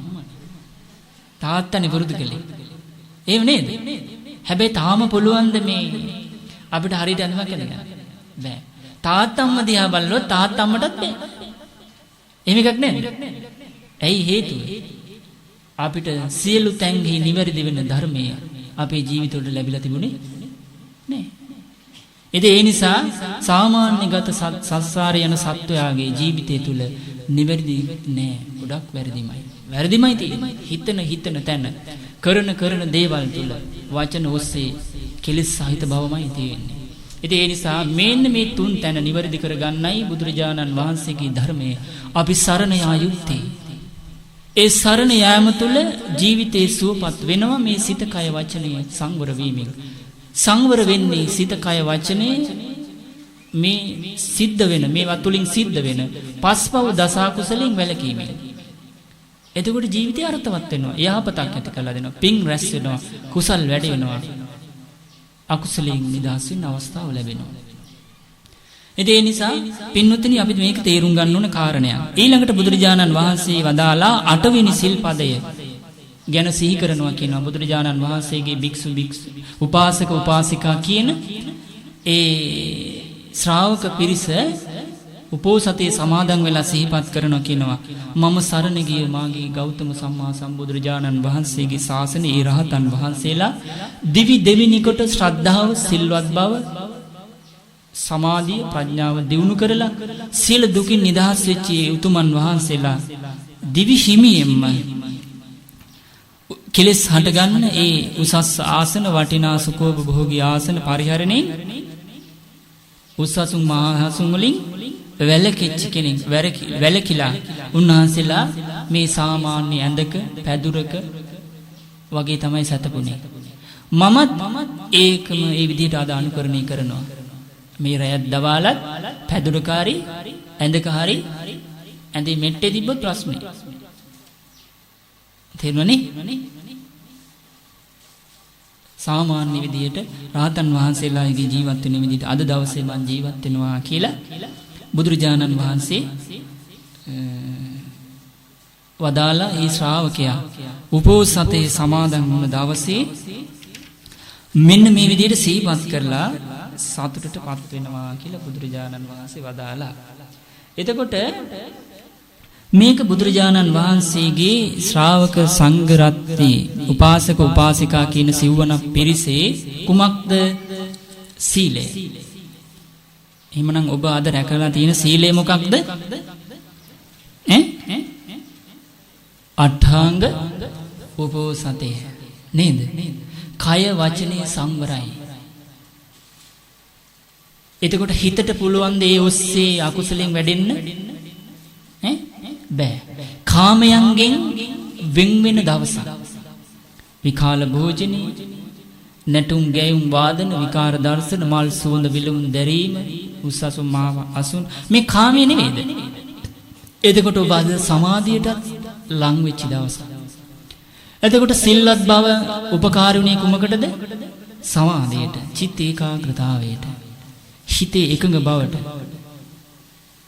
එතකොට ඔබට ජීවිතය අවබෝධ කරගන්න තියෙන්නේ මොකක්ද? ඇත්ත. මේක ජීවිතයක්, අනිත්‍ය දුක්ඛ අනාත්ම. අන්නේ කරා යන්න තමයි ඔබ අද අටසිල් සමාදන් වුනේ. ඔබ නොදන්නවාට කාමයන්ගෙනුත් වෙන් වෙලා ලබන ඒ ධ්‍යාන හතර, පළවෙනි දෙවෙනි තුන්වෙනි ධ්‍යාන හතරට උපකාර වන කාරණාවල ඒ සමාධිය ඇති කරගන්න උපකාර වන අහිත පිනිස, ඒ කියන්නේ පලිබෝධව පවතින ඒ කාමයන්ගෙනුත් වෙන් වෙලා ඉන්නේ ඔබ අද. කාමයන් තුල ඉඳලා පුළුවන් ද සමාධියක් ඇති කරගන්න? පුළුවන්ද? ප්‍රියමනාප රූප, ශබ්ද, ගන්ධ, රස, පහස තුල ඉඳලා පුළුවන්ද? අද ඔබ ඒවා එකක්වත් සේවනය කරනවද? නැහැ. විකාලාහාර ගන්නේ, නැටුම් ගැයුම් වාදන, මල් සුවඳ විලුම් දැරීම, විසිතුරු සැරසීම, උස්සසුම් මහසුම් මේ කාමය ඔබ අද පරිහරණය කරනවද? නෑනේ. එහෙනම් ඔබේ හිත අද සමාධියට හරව ගන්න ලැබෙන පහසුම අවස්ථාවක් නෙමෙයිද? පහසුම අවස්ථාවක් නේ. ඉතින් ඒ නිසා බුදුරජාණන් වහන්සේ වදාලා මාසයට දවස් උපෝසතේ සමාදන් වෙන්න පුළුවන් කීයක් තියෙනවද? කීයක් තියෙනවද? නුවණ තියෙන කෙනාට නම් ඕන තරම් නේද? වටිනාකම දන්න කෙනාට නම් ඕන තරම්. හැබැයි නැත්තම් පොය 4 විතරයි නේද? එහෙමත් නැත්තම් එක දවසයි දෙකයි. එහෙමත් නැත්තම් එකයි. අන්තිමට එකත් නැතුව යනවා. ඇයි? ඉලක්කයක් නැහැ. ඉලක්කයක් නැහැ. මම මේ සිල්ලේ දියුණු කරන්නේ මාර්ගඵල අවබෝධ කරගෙන බුදුරජාණන් වහන්සේගේ ශාසනය දුකින් නිදහස් වෙන්නයි කියලා, රාග දේශ මොහ දුරු කරන්නයි කියලා ඉලක්කයක් නැහැ. ඔබ හිතනවද පින්වතුනි මේ ඉලක්කය බුද්ධං සරණං ගච්ඡාමි, ධම්මං සරණං ගච්ඡාමි, සංඝං සරණං ගච්ඡාමි කියලා කියන කිව් පවණින් මේ ඉලක්කය තියෙනවා කියලා ඔබ හිතනවද? නෑ. එහෙම වෙන්නේ නෑ. එහෙමනම් ඉතින් ඔක්කොටම මේ වචනේ කිව් බලයෙන් එහෙම වෙන්නේ නෑ. ඉලක්කයකට ගුණ වශයෙන් අඳුනාගෙන අවබෝධයෙන් තෙරුවන් සරණ යන කෙනාට විතරයි මේ යහපත සැලසෙන්නේ නේද? භික්ෂු භික්ෂුණී උපාසක උපාසිකාවන්ට විතරයි. දැන් ඔබ උපාසක කියන්නේ කවුද කියලා දන්නවනේ? කවුද උපාසක කියන්නේ? කවුද උපාසක කියන්නේ? දැන් මේ පින්වතුන් මෙතන ඉන්න උපාසක පින්වතුන් ඉන්නවා, ඊළඟට උපාසිකා වන් ඉන්නවා නේද? දැන් මේ විශේෂ නාමය නිකන් ලැබෙන්න බෑනේ නේද? එතකොට කවුද උපාසක කියන්නේ? උපාසිකා කියලා කියන්නේ මොකද්ද? තමන් තුළ විදි සුදුසුකම මේ සඳහා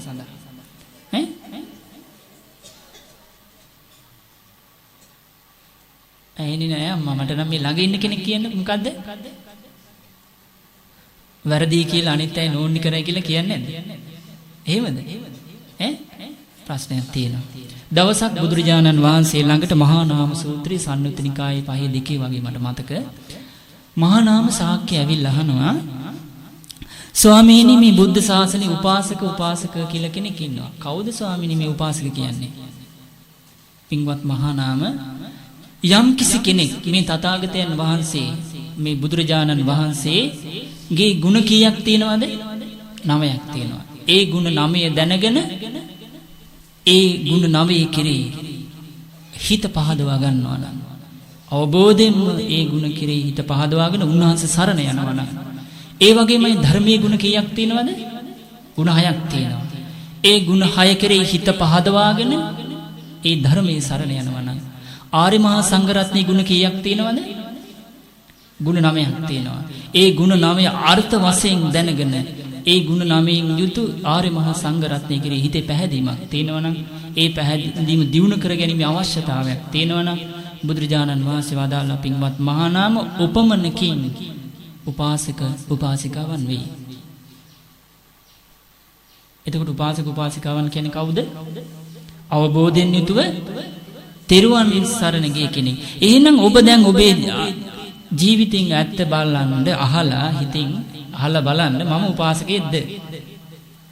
දැන් විමසලා බලන්න මම උපාසිකාවක්ද කියලා. මොකද්ද ලැබෙන උත්තරේ? අවබෝධයෙන්ම මම බුදුරජාණන් වහන්සේ ධර්මයේ සංඝරත්නයේ ගුණ වශයෙන් හඳුනාගෙන ඒ ගුණ කරේ හිත පහදවාගෙන ඉන්නේ. ඒ නිසා මම උපාසිකාවක් කියලා. ඔබට ඔබේ හිත ගැන සතුටු වෙන්න පුළුවන්ද? පුළුවන්ද? මං අත උස්සන්න කියන්නේ බැරි අය හදාගන්න. ඒක දිනු කරන්න ඕන අංගයක්. තේරුණා නේද? බුදුරජාණන් වහන්සේ වදාලා අද ඉඳන් පටන් ගන්න. අද ඉඳන් පටන් ගන්න. මොකද අපිට පේනවා දැන් මහමෙවුනා බිහි කළා මේ චතුරාර්ය සත්‍ය කියාගෙන යන අවුරුදු 10යි නොවැම්බර් මාසේ අගෝස්තුවට මං හිතන්නේ තාම තෙරුවන් සරණ යන්න බැරි අය ඉන්නවා. තාම ඇයි ඉලක්කයක් නැහැ. ජීවිතේ වටිනාකම අඳුරන්නේ නැහැ. බුද්ධ ශාසනයේ වටිනාකම අඳුරන්නේ නැහැ. කල්යාණ මිත්‍රයාගේ වටිනාකම අඳුරන්නේ නැහැ. මාර්ගඵල අවබෝධ කරගෙන සසර දුකින් නිදහස් වෙන්න ඕන කියන අදහස නැහැ. ඉලක්කය නැහැ. ඒ නිසා ප්‍රමාදී වෙයි ඉන්නවා. කාමී ආදීනව සිහි කරන්නේ නැහැ. මරණ සතිය වඩන්නේ නැහැ. සතර මහා අපායේ බිය සිහි කරන්නේ නැහැ. පුංචි පැහැදීමක් තියෙනවා. හැබැයි කරුණ නැහැ, මුල් නැහැ. ඒ ශ්‍රද්ධාවට මොකද්ද කියන්නේ? මුල් නැති ශ්‍රද්ධාවට මොකද්ද කියන්නේ? මුල නැහැ කියන්නේ හේතු නැහැ පහදින්න. මුල නැති ශ්‍රද්ධාවට මොකද්ද කියන්නේ? අමූලික මුල් නැති ශ්‍රද්ධාව. මේක තමයි බොහෝ පිරිසකට තියෙන්නේ. ගහ වැඩිද? වැඩිද? වැටෙනවා ටික දවසයි. සමහර විට මෙන්න මේ අමූලිකා ශ්‍රද්ධාවෙන් ලොකු ලොකු දේවල් කරන්නත් පුළුවන්. හැබැයි ශාසනය දියුණුව පිණිස නෙවෙයි, සාමාන්‍ය විදියට. නේද?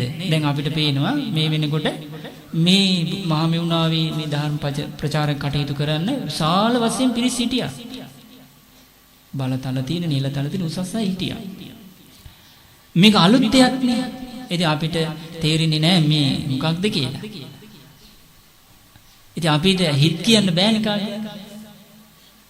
කාලයක් යනකොට ඒ අය සුනාමි ඇවිල්ලා ගියා වගේ. ආව ගියා. දෙන්නේ හේතුව මොකද්ද? ගියෙත් නිකන් නෙවෙයි. ඉන්න අයත් අරගෙන. අනිත් අයට යන්නත් එපා. සුනාමි එහෙම නෙමෙයිද ගියේ? ඉන්න අය අරගෙන ගියේ. නේද? ලක්ෂ ගාන. ඒ වගේ. මොකන්ද හේතුව? ඉලක්කයක් නැහැ. ලාමක ඉච්ඡාව. ලාමක ඉච්ඡාව. සමහර විට ඉතින් පැවිදි වෙන්නත් එන්න පුළුවන් අපි අතර ඉඳලා.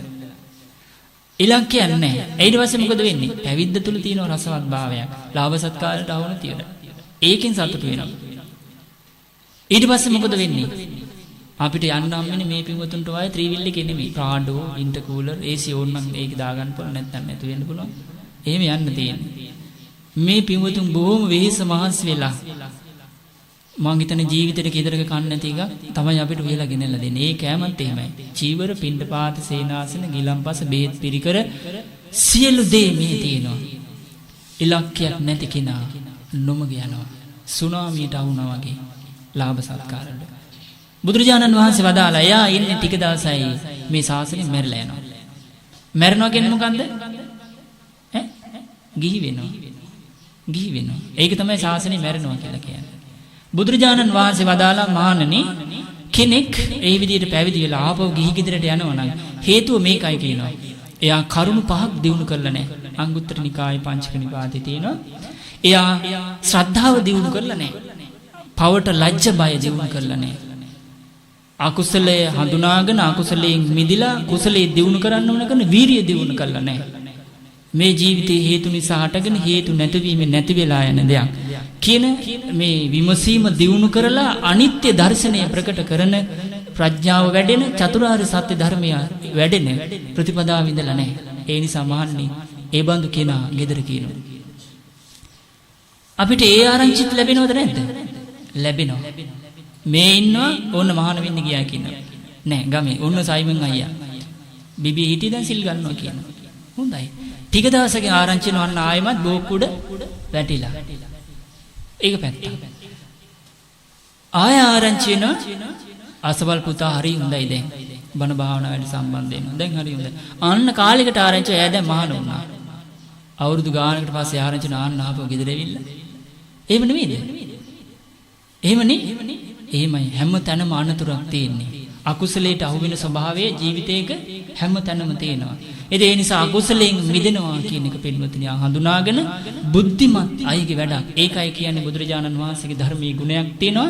පච්චත්තං වේදිතබ්බෝ විඤ්ඤෝයි. බුද්ධිමත් අයගේ වැඩක්. මොකක්ද? ජීවිතේ සූපත් කරගන්නවා කියන වැඩේ. සිත කය වචනය යහපත පිණිස සංවර කරගන්නවා කියන දේ බුද්ධිමත් අයගේ. එහෙම නැතුව මේ නුවණ නැති අයගේ වැඩ නෙවෙයි. එහෙමනම් බුද්ධිය අපි උපදවා ගන්න ඕනද නැද්ද?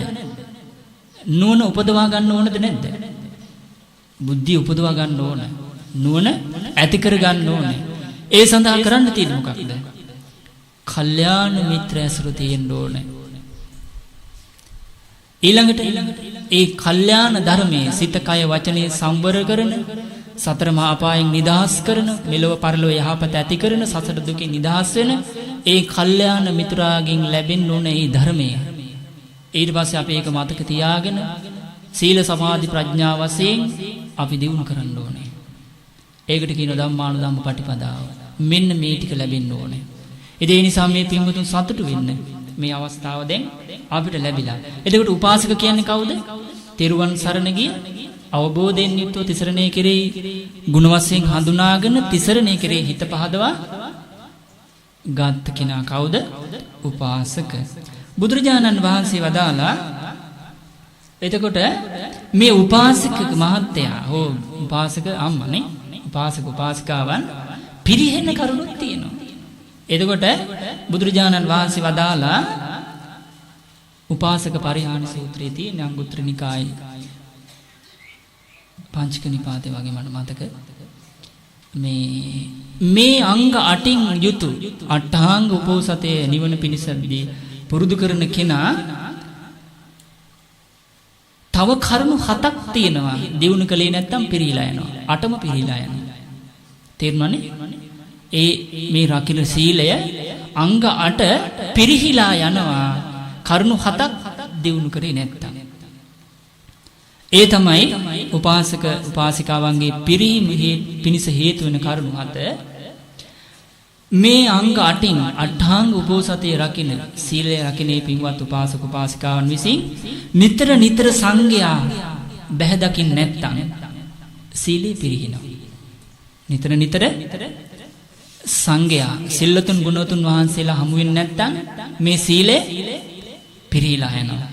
ඒ වගේමයි ඒ ධර්ම ශ්‍රවණයට එයා අවස්ථාව හදාගන්න නැත්තම් බණ අහන්න නැත්තම් ධර්ම ශ්‍රවණයට ප්‍රමාද වෙනවා නම් එතකොට මෙයාගේ මේ සීලය පිරිහිලා යනවා. තේරුණානේ? බලන්න එතකොට සංඝයා බැහැ දකින්න ආවේ නැත්තම් එයාට ධර්මය අහන්න ලැබෙනවද?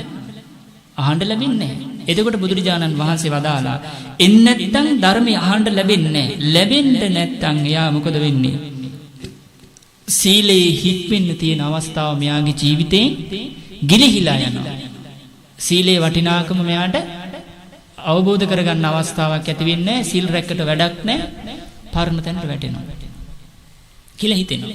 එතකොට උපාසක කෙනෙක්ගේ පිරිහෙන කරුණ වලින් පළවෙනි එක තමයි ස්වාමින් වහන්සේලා බය දකින්න දෙන්නේ නැත්නම් නිතර ජීවිතේ සුවපත් කරණීය ධර්මය අහගන්න, සීලේ, සමාධිය, ප්‍රඥාව, විමුක්ති ඥාන දර්ශන ගැන අහගන්න, කතාබස් කරගන්න. අහන්න එන්නේ නැත්නම් එයා පිරිහෙනවා. මේ අංග අට්ඨාංග උපෝසත මේ සීලේ දියුණු කරන. එයා පංච සීලේ රකින්න කෙනෙක් වේවා, අට සීලේ සමාදන් වෙච්ච කෙනෙක් වේවා, සාමණේර දස සීලේ රකින්න කෙනෙක් වේවා, ප්‍රාතිමෝක්ෂ සංවර සීලෙන් යුක්ත කෙනෙක් වේවා, පිරිනව. ඊළඟට බුදුරජාණන් වහන්සේ පදාලේ පළවෙනි එක සංඝයා බහැ දකින්න දෙන්නේ නැත්තම් පිරිනව. ඒ වගේමයි මෙයාට මේ මුල් කරගෙන ඉහළ සිල් පදවල හික්මෙන්න තියෙන අවස්ථාවත් නැති වෙලා යනවා. ධර්ම ශ්‍රවණය නැති වෙලා යනවා. ඊළඟට මෙයාට වෙනවා ස්වාමින් වහන්සේලා කෙරෙහි ප්‍රසාදයේ තියෙන ප්‍රසාදේ නැති වෙලා යනවා. මොකක්ද වෙන්නේ? ස්වාමින් වහන්සේලා කෙරෙහි තියෙන ප්‍රසාදේ නැති වෙලා යනවා. දැන් පළවෙනි එක තමයි මේ සීලය පිරෙන්න හේතු වෙනවා කරුණු කීයද? 7ක්. පළවෙනි එක සංඝයා බැහැ නොදැකීම. දෙවෙනි එක ධර්ම ශ්‍රවණයට ප්‍රමාද වීම. ඊළඟ එක අදි සීලේ හික්මීමෙන් වළකීම. හතරවෙනි එක ස්වාමින් වහන්සේලා කෙරෙහි හිතේ අකමැත්ත ඇති බව ඇතිවීම. ඒකට කියනවා භික්ෂූන් කෙරෙහි ප්‍රසාදේ නැතිවීම කියලා. ඊට පස්සේ මෙයා මොකද කරන්නේ? සිදුරු හොයන අදහසින් බණවන. එතකොටත් සීලයට හානියක්. ඒ වගේමයි හයවෙනි එක තමයි මේ සීලය ආරක්ෂා කරගන්න බැරි වෙනවා. සසුනෙන් බැහැරව Tamanට වන්දනා මාන කරන්න සුදුසු අය ඉන්නවද කියලා හොයන්න පටන් ගත්තොත් මෙයාට මේ බ්‍රහ්මචාරී ජීවිතෙන් අවබෝධ කරා යන්න පුළුවන්කම ලැබෙන්නේ නැහැ. සීලය, සමාධිය, ප්‍රඥාව දියුණු කරගෙන මාර්ග ඵල අවබෝධ කරගෙන සසර දුකින් නිදහස් වෙන්න හම්බ වෙන්නේ නැහැ. ඒ වගේමයි කෙනෙකුට හම්බ වෙන්නේ නැහැ මේ සිල්පද ආරක්ෂා කරගන්න. සීලේ පිරිනව, උපාසක ධර්ම පිරිනව. හත්වෙනි කාරණේ තමයි යම් චීවරයක්, පිණ්ඩපාතයක්, සේනාසනයක්, බෙහෙත් පිරිකර ගිලන්පසක් ඇත්නම් පළමුවෙන්ම දෙන්න ඕන මේ සංඝය, මේ ශාසනයේ, බුද්ධ ශාසනයේ භික්ෂු භික්ෂුණී, උපාසක උපාසිකාවන්ට නොවේ වෙන අයටයි කියලා කෙනෙක් කල්පනා කරනවා නම් යම් උපාසකෙක්, උපාසිකාවක්, භික්ෂුවක්, භික්ෂුණියක් සීලය සම්පූර්ණ නොකළ මෙන්න මෙයාගේ සීලය පිරිනව. ඒ උපාසක පිරිනව. එතකොට උපාසක පිරිහෙන කරුණු කීයද? 7යි. පළවෙනි එක තමයි සංඝයා බැහැ නොදැකීම.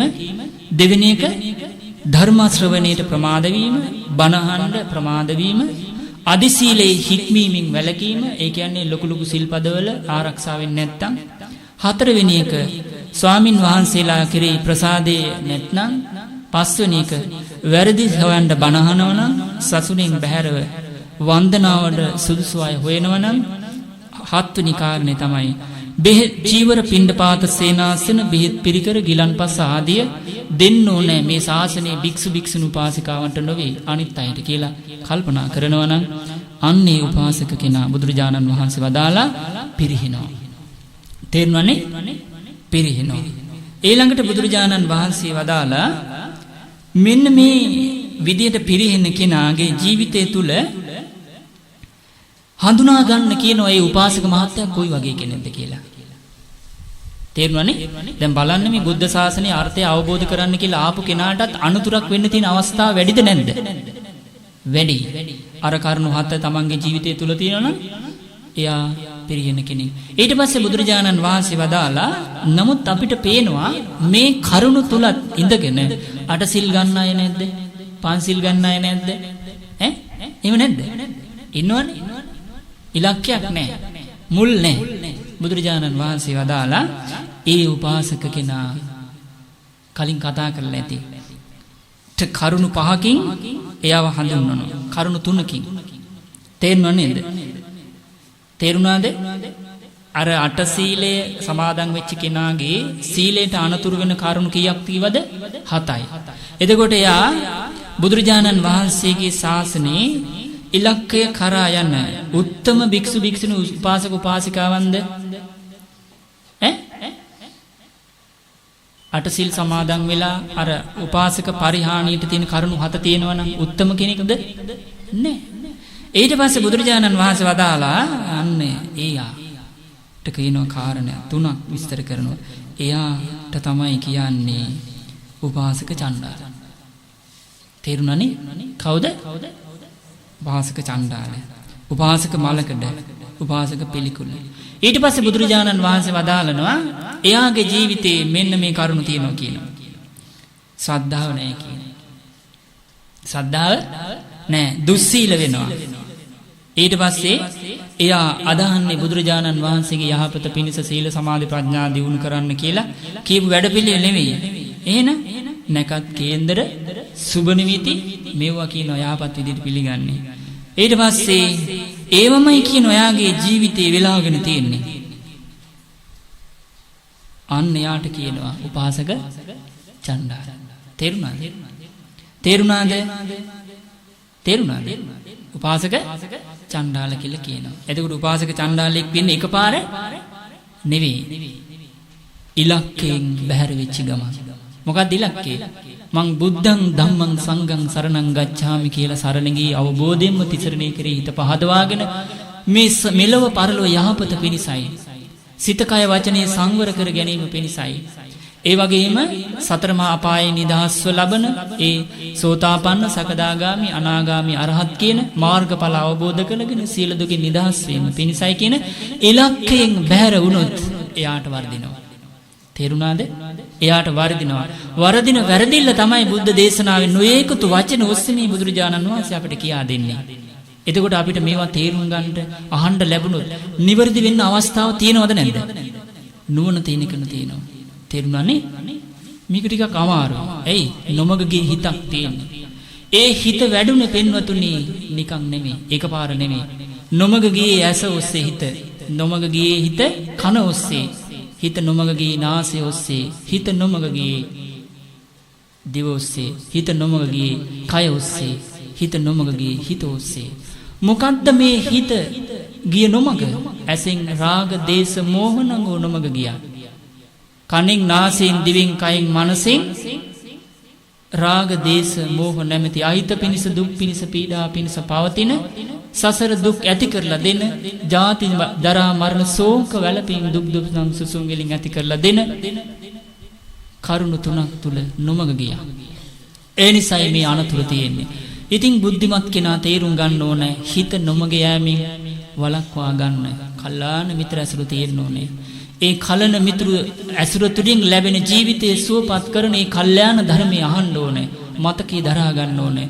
වචනෙන් පුරුදු කර ගන්න ඕනේ. පුරුදු කරගත් ධර්මයේ නුවණින් යුක්තව ආර්ය ශ්‍රාංගික මාර්ගය දියුණු කරන්න ඕනේ කියලා බුදුරජාණන් වහන්සේ වදාළේ අනුශාසනාවටම ගෞරව කරමින් ධම්මං සරණං ගච්ඡාමි කියලා ඒ ධර්මය අවබෝධයෙන් සරණ යන්න ඕනේ. තේරුණානේ? ඊළඟට බුදුරජාණන් වහන්සේ වදාලා සිල් රැකීමේ ආනිසංස. දැන් අපිට බුදුරජාණන් වහන්සේ සීලය රකින්න කියේ කොයි විදිහටද?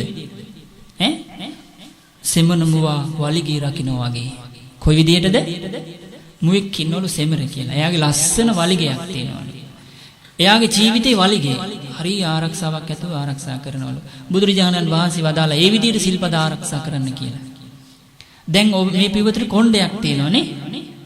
මේකට ආසද නැද්ද? ආදරේද නැද්ද? ආදරේ නේද? එක එක්කිනාට වෙනස්කම් තියෙනවා. ඉතින් ආස කරන දේවල් වල. එතකොට අපි යමක් ආසාවෙන් පවත්වනවා නම් අපේ මොනවා ගියත් අපේ ජීවිතේ මොන සිදුවීම් වුණත් අපි ඒ දේ ආරක්ෂා කරගන්න හදනවද නැද්ද? ආරක්ෂා කරන්න හදනවා. දැන් උදාහරණයක්. දෙමව්පියන්ට දරුවෝ තමන්ගේ ජීවිතේට වඩා වැටෙනවද නැද්ද? වටිනවා. ඉතින් දෙමව්පියෝ හැමතිස්සෙම බලන්නේ තමන් රැකින්නද දරුවෝ රැකින්නද? ආන් ඒ වගේ දැන් මෙතන පොඩ්ඩක් සමානව ගලප ගන්න. තේරුණානේ? ඇයි? දරුවන්ට ආදරේ නිසා. ඒ වගේමයි අපි ආදරේ කරන්න ඕනේ ප්‍රාණඝාතයෙන් වැළකීමට. සොරකමින් වැරදි කාම සේවනයෙන් අබ්‍රහ්මචාරී ජීවිතෙන් අපි කලින් කතා කර අට්ඨාංග බෝසත සීලයට අපි ආදරෙන් ආරක්ෂා කරගන්න ඕනේ. එතකොට මොකද වෙන්නේ? බලවත් කැමැත්තක්, වීරියක්, අදිෂ්ඨානයක්, නුවණින් විමසීමක් අපි තුල හට ගන්නවා. ඒව රැක ගන්න ඕන. දිවි දෙවෙනිකොට අන්න එතකොටයි කැමැත්ත වෙන්නේ. ඊට පස්සේ බුදුරජාණන් වහන්සේ වදාලා මේ සිල්පද ටික රැක ගන්න කිව්වා කිරලා බිත්තරි රකින්නවා වගේ. කොයි වගේද? කිරලා බිත්තරි රකින්නවා වගේ රැක ගන්න කිව්වා. කොයිතරම් ආරක්ෂාවකින්ද යා රකින්නේ නේ? ඒ වගේ රැක ගන්න කිව්වා. ඊට පස්සේ බුදුරජාණන් වහන්සේ සිල් රැකීමේ ආනිසංස මෙලොව වශයෙන් කරුණු 4ක් විස්තර කරනවා. මෙලොව වශයෙන් කරුණු 4ක් විස්තර කරනවා. ඒ තමයි සිල් රැකීමේ ආනිසංස පළවෙනි එක මොකක්ද? එයාගේ දිලිඳු භාවය නැති වෙලා භෝග සම්පත්තිය දියුණු වෙනවා. පළවෙනි එක මොකක්ද? භෝග සම්පත්තිය දියුණු වෙනවා. දිලිඳු භාවයෙන් මිදිලා භෝග සම්පත්තිය දියුණු වෙනවා. පළවෙනි එක. අර සිල් රැකීමේ ආනිසංස. දෙවෙනි එක තමයි එයා ගැන කීර්තියක් ගොඩ නැගෙනවා. හරි හොඳ කෙනෙක් අසවලා. ගමින් පටන් ගන්න ඊට පස්සේ ඇලේ ඉදුලේ ගඩේ පිළි හැමතැනම අසවල් කෙනා හොඳ කෙනෙක්. ඉස්සර හිටියේ මේමයි. දැන් හරි හොඳ කෙනෙක්. ඔබට මතකයි අඟුලිමාලනේ? මුලදී එයා යහපත් කෙනෙක්ද? නෑ. නමුත් සිල් රකින්න ගත්තට පස්සේ යහපත් උන්නේ නැද්ද? මිනිස්සු හොඳ කිව්වේ නැද්ද? අම්බපාලි, සිරිමා, අබේ මාතා තව කොච්චර ඉන්නවද නේ? කොච්චර ඉන්නවද නොමග ගිහිල්ලා සුමකට ඇවිල්ලා නොමග ගිය කාලේ කීර්තියක් නේ අපකීර්තිය. කීර්තිය ලැබෙන ප්‍රතිපදාවේ සත්පුරුෂ ඇසර තුලින් ඒ තුල ගමන් කරනකොට කීර්තිය. එහෙමනම් සිල්පද පද ආරක්ෂා කරන නිවන පිණිස ලක්කෙන් යුතු ශ්‍රුතවත් ආර්ය ශ්‍රාවකයා යම් භික්ෂුවක් වේවා, භික්ෂුණියක් වේවා, උපාසකෙක් වේවා, උපාසිකාවක් වේවා නිවන පිණිස මේ හිතේ තියෙන රාගය, දේශය, මෝහය දුරු කිරීම පිණිස කය වචනේ සංවර වෙන ඒ සීලය ආරක්ෂා කරනවා නම් දෙවණියට දෙනදී මේ ආනිසංසය තමයි එයා ගැන හැමෝම හොඳයි කියනවා. කීර්තිය පැතිරෙනවා. මේක මේ පෙනෙන අය විතරද කියන්නේ? නෑ, නොපෙනෙන අයත් ගෞරව කරනවා, වන්දනා කරනවා. ඔබට මතක ඇති සක්‍ර දේවේන්ද්‍රයා පවා වන්දනා කරනවා නේ? හැබැයි මේ වන්දනා කරන්නේ සත්පුරුෂයෝ විතරයි. ඔබ හිතන්න එපා මේ අසත්පුරුෂයොත් මං සිල් රකින්නවා කියලා වන්දනා කරනවා කියලා, ගරු කරනවා කියලා. යාපත හොඳ එහෙම එකක් නෑ. ඇයි? අසත්පුරුෂයා, බාලයා යහපත අයහපත දන්නවද? හොඳ නරක දන්නවද? පින්පව් දන්නවද? මොකුත් නෑ. එයා හොඳ කියන්නේ. එයා හොඳ කියන්නේ. තව බලයි යම් බොන්න කියන්නේ. එහෙමනේ නේ? ඉතින් බේරිච්ච අය කියනවා අනේ ස්වාමීනි තනුත් පරිස්සම් වෙලා ඉන්නේ. දැනුත් අඬ ගන්නවා කියන කොයි වෙලාවෙද? පොඩ්ඩක් හරි අසීයෙන් හිටියොත් මගේ සීල ඉවරයි කියනවා. දත් 32 මැද්දේ දිව පරිස්සම් වෙලා වගේ කියනවා ඉන්නේ. හැමතිස්සෙම කොකු දාලා තියෙන්නේ කවුද? ඇදලා ගන්න මාරයා. දුර්වලකම ප්‍රකට වෙච්ච තැන, අසීය ඇති වෙච්ච තැන, වීරිය නැති වෙච්ච තැන, නුවණින් විමසීම නැති තැන අහු වෙනවා. ඒ නිසා ඔබ පරිස්සම් වෙන්න. ඒකට මොකද්ද කරන්න ඕනේ? ගුණධර්ම දියුණු කිරීම තුල තියෙන වටිනාකම ආනිසංස සිහි කරන්න. අන්න එතකොටයි ඔබට මේවා දියුණු කරන්න ඕන කියන අවශ්‍යතාවය ඇති වෙන්නේ. තුන්වෙනි එක තමයි මෙයා විසරද කෙනෙක් බවට පත් වෙනවා ධර්ම විනය තුල. මොකෙන්ද විසරද වෙන්නේ? ශ්‍රද්ධාවෙන්, සිල්වත් බවෙන්, දාම් දැනුමෙන්, දන් දීමෙන්, ප්‍රඥාවෙන්, සමාධිය දියුණු කිරීමෙන්, කය වචනය සංවර කර ගැනීමෙන් දක්ෂයෙක් වෙනවා. විසරද බවට පත් වෙනවා.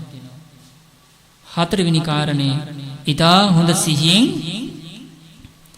මිය පරලොව යනවා. ඊටා හොඳ සිහියෙන් මිය යනවා පරලොව යන මරණින් මත්තේ කොහෙද උපදින්නේ? සුගතිය උපදිනවා. පින්වතුනි අන්න එතන ඉඳන් බුදුරජාණන් වහන්සේ වදාරනවා මේ සීලේ ආනිසංස මොකද්ද? සීලේ ආනිසංස මානනේ කොතෙක් කොච්චර දුරට කොච්චර ප්‍රමාණයක් මේ අට්ඨාංග උපෝසත සීලේ රැක්කොත් එයාගේ ජීවිතේ යහපත සැලසෙනවද කියලා විස්තර කරනවා. බුදුරජාණන් වහන්සේ වදාළා පින්වත් මහණනි මේ අට්ඨාංග උපෝසත සීලය කෙනෙක් රැක්කොත් ඒ තුලින් රැස්වන පිනෙන් තමන්ට මෙලව පරලොව යහපත ඇති කරලා දෙන ඒ රැස්වෙන තමන්ගේ ජීවිතයට පින තුලින් සිල් රැකීම තුලින් පින් රැස් වෙනවා පින් රැස්වීම තුලින් ඇතිවන සැප ප්‍රමාණ කරන්න බෑ කියලා උන්වහන්සේ ඔන්න ඒ සීලය ආරක්ෂා කිරීම නිසා කෙනෙකුගේ ජීවිතයට ඒ පිනින් ඇති කරලා දෙන යහපත විස්තර කරනවා. ඔබ අහලා තියෙනව නේද? එක දවසක් විමානවත්තු කියවලා ඇති. එක දවසක් මුගලන් මහරහතන් වහන්සේ ඒ තව්තිසා දෙවිලෝ වඩිනකොට එක දෙවගෙනකින් අහනවා ඔබ හරි ලස්සනයි. ඕසදී තාරකාව වගේ. දිව්‍ය අප්සරාවන් පිරිවරාගෙන මල් මාලා දරාගෙන ආභරණ වලින් සැරසිලා උත්තම භාවයට පත් වෙච්ච ඔබ කවුද කියලා අහනවා. ඊට පස්සේ මේ දෙවගෙන එකපාර කියන්න පෙළඹෙන්නේ නැහැ. අනේ ස්වාමීනි මම මෙහෙම කෙනෙක් කියලා පෙළඹෙන්නේ නැහැ. ඔබ කලින් ජීවිතේ මොන වගේ පිනක් කරලාද මේ තව්තිසා දෙවියන්ගේ දිව්‍ය ලෝකෙ ඉපදුනේ කියලා අහනවා. ඊට පස්සේ මේ දෙවගෙන කියනවා අනේ ස්වාමීනි මම එච්චර ලොකු පිනක් කරගත්ත කෙනෙක් නෙවෙයි. මම මනුස්ස ලෝකේ ඉන්නකොට එක දවසක් උපෝසතේ රැක්කා. එච්චරයි කියනවා. හරියට එක දවසයි මං ස්වාමීනි උපෝසතේ රැක්කේ. ඒ උපෝසතය රැකීම මුල් කරගෙන ඒ තුලින් රැස්වෙච්ච පිනෙන් කියනවා මම මේ තව්තිසා දෙවිලෝකේ අප්‍රමාණ සැප තියෙන දෙවියන් අතර ඉපදුනේ.